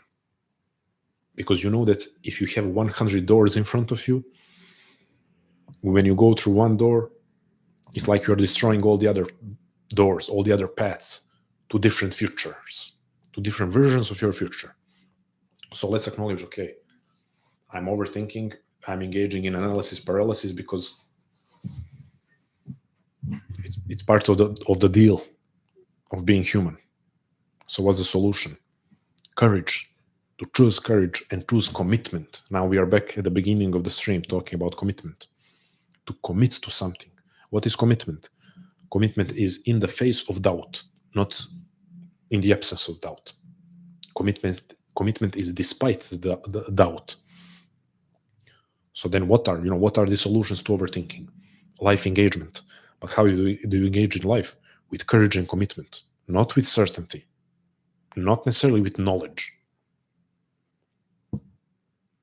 Courage and commitment. So that's my view. I know it's not really short, but it's far shorter than I could go on and on. So that's something about overthinking that hopefully can be helpful.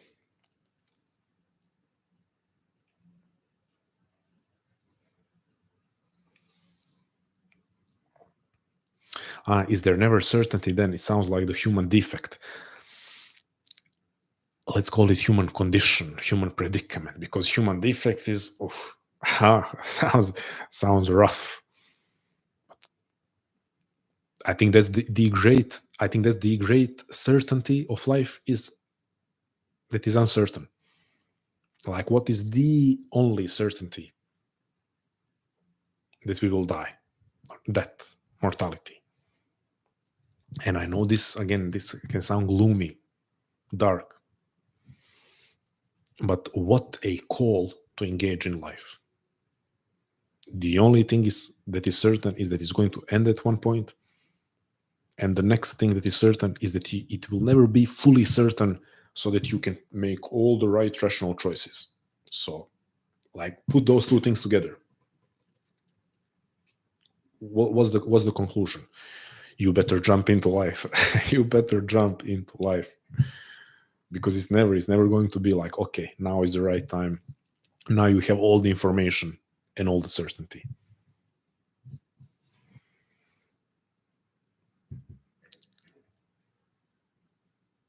That's scary, but also freeing somehow. You are experiencing the existential vitality. That is it. Scary, but also freeing. But you know what is also, when you look at scary but also freeing, then you jump into life and you say, okay, it's scary, but it's also real. It's authentic. I'm feeling alive. Like, when you make a decision, no one can deny this. When you make a decision in life, in the face of uncertainty, and you make it authentically, so you make it. Daddy or mommy don't make it, and church doesn't make it for you, and state doesn't make it for you, but you make an independent decision, authentic decision. It's scary in the face of uncertainty. It's scary, but also you feel more alive than ever. Like, oh, okay, this is what it is to be human. I'm engaging in life. I'm exercising my human capacity to choose. Yeah, courage and commitment. Mexico. Greetings for Mexico. Mexico, right? A culture and country that I love and hope to visit sometime soon. Okay, can we hear because let's hear a Mexican perspective on living life passionately and being engaged in life, because I've heard that people of Mexico are passionate and that they live life rather than analyze it and observe it. That is part of the culture. Is that true? I know it's not true for every single human, because of course every culture has different people. But if we have someone here, because we have greetings from Mexico, then I want to ask for a Mexican perspective on living passionately, being engaged in life.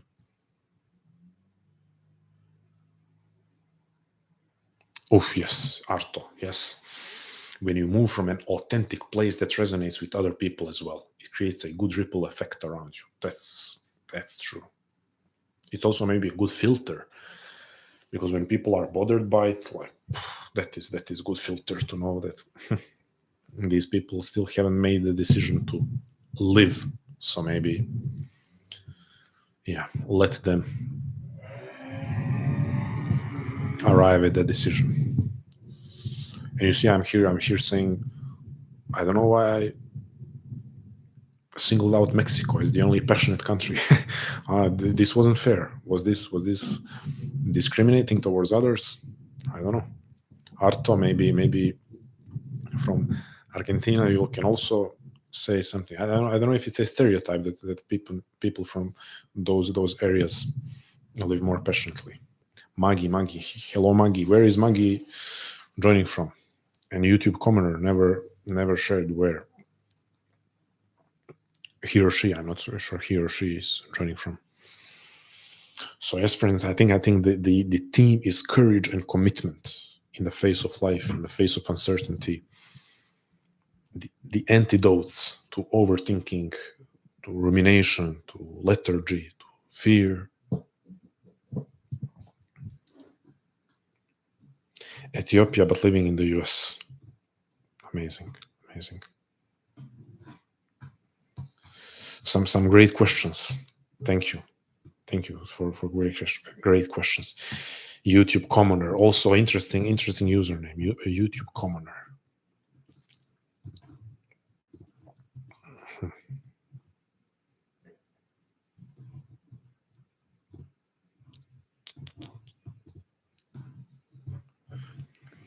Okay, friends, live for already 3 hours and 41 minutes. I can tell you that I didn't really feel that it's been this much. Costa Rica. Oh, actually, I have Chile, but living in Australia. McBen, oh, sorry, I didn't ask you, McBen, previously, but I was wondering, okay, Chile, living in Australia. Okay. Costa Rica, I had a couple of people. I don't know how I have so many people from that region that are interested in my work. How did that come about that I reached so many people there? But I'm really grateful because I have you. You see, McBen Hill from Chile, but living in Australia. I had actually people from Chile living in Chile, joining multiple people. A couple of previous live streams. I don't know what is it about me. Where we had Paraguay, I believe. Latin American countries carry the weight of uncertainty, not only for the economic and unsafe situations, but we need to go out there and work, live with all that pain and anxiety which is normal in our society. Thank you for that analysis. But the levels of anxiety in people from all ages is rising right now. I have seen it. I'm sure there are specific reasons for the rise in anxiety there, but I would also say collectively as humanity, we are living in the age of anxiety. And that's been going on for some time. Humanity is facing the age of anxiety.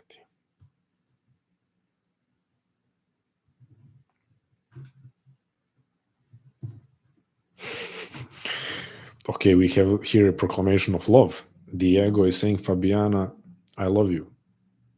Can someone give me some kind of context to this? Who is Fabiana? Is Fabiana on the live stream? Can we have a moment of love on the live stream?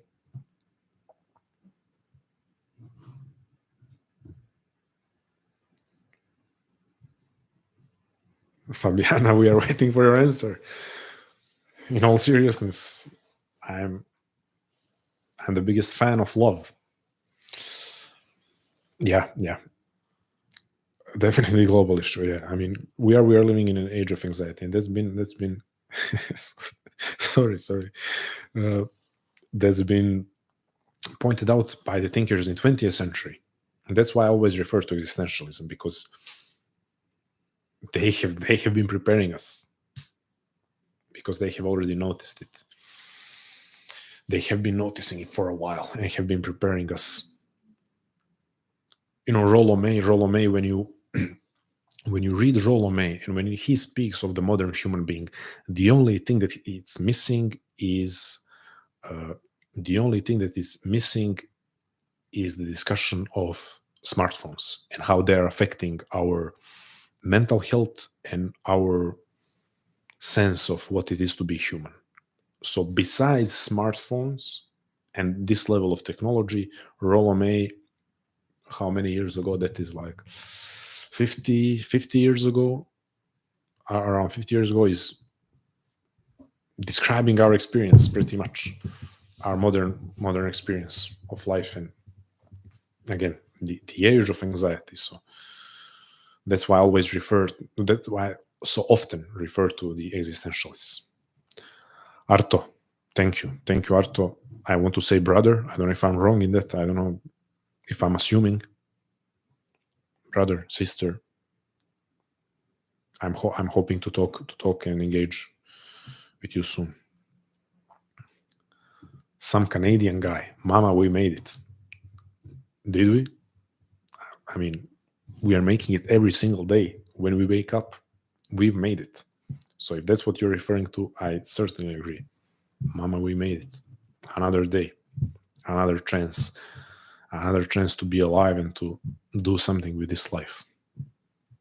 What a blessing. Okay, friends, 3 hours 46 minutes. Let's see if we have some final statements, maybe some questions that will not require me to go on a long rant, and then slowly wrap it up.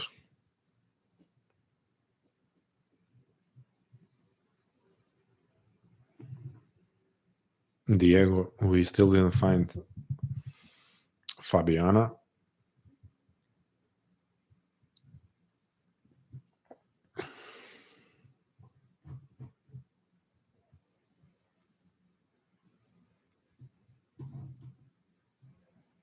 Okay, YouTube commoner, so a new subscriber. Thank you. I appreciate it. Talk to you soon. Good night. Okay, friends. Is this it? Do we have any more reflections or questions? I would say the one thing that we kept coming back to is commitment. Commitment to something, to someone, commitment to engage in life. And the only way to engage in life is through commitment, which requires courage. So courage, commitment, courage and commitment. Maybe that's the book that I will write, because Arto asked if I will write a book one day. Well, maybe it's going to be courage and commitment.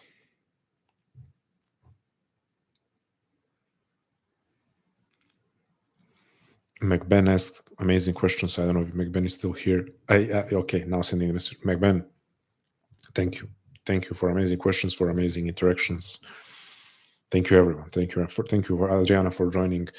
Maggie to Costa Rica. Hopefully one day I come there. And I'm expecting every one of you to say hello when I arrive in your country. There will come a time where I will be able to move more freely, I guess. Okay, friends. I think that is it. 3 hours and 49 minutes with some hydration, with some more hydration. I think I could go on for longer, but it's time to call it a day. Thank you, friends. Thank you, friends. I appreciate you. Be courageous, jump into life, commit to something and someone, dare to live.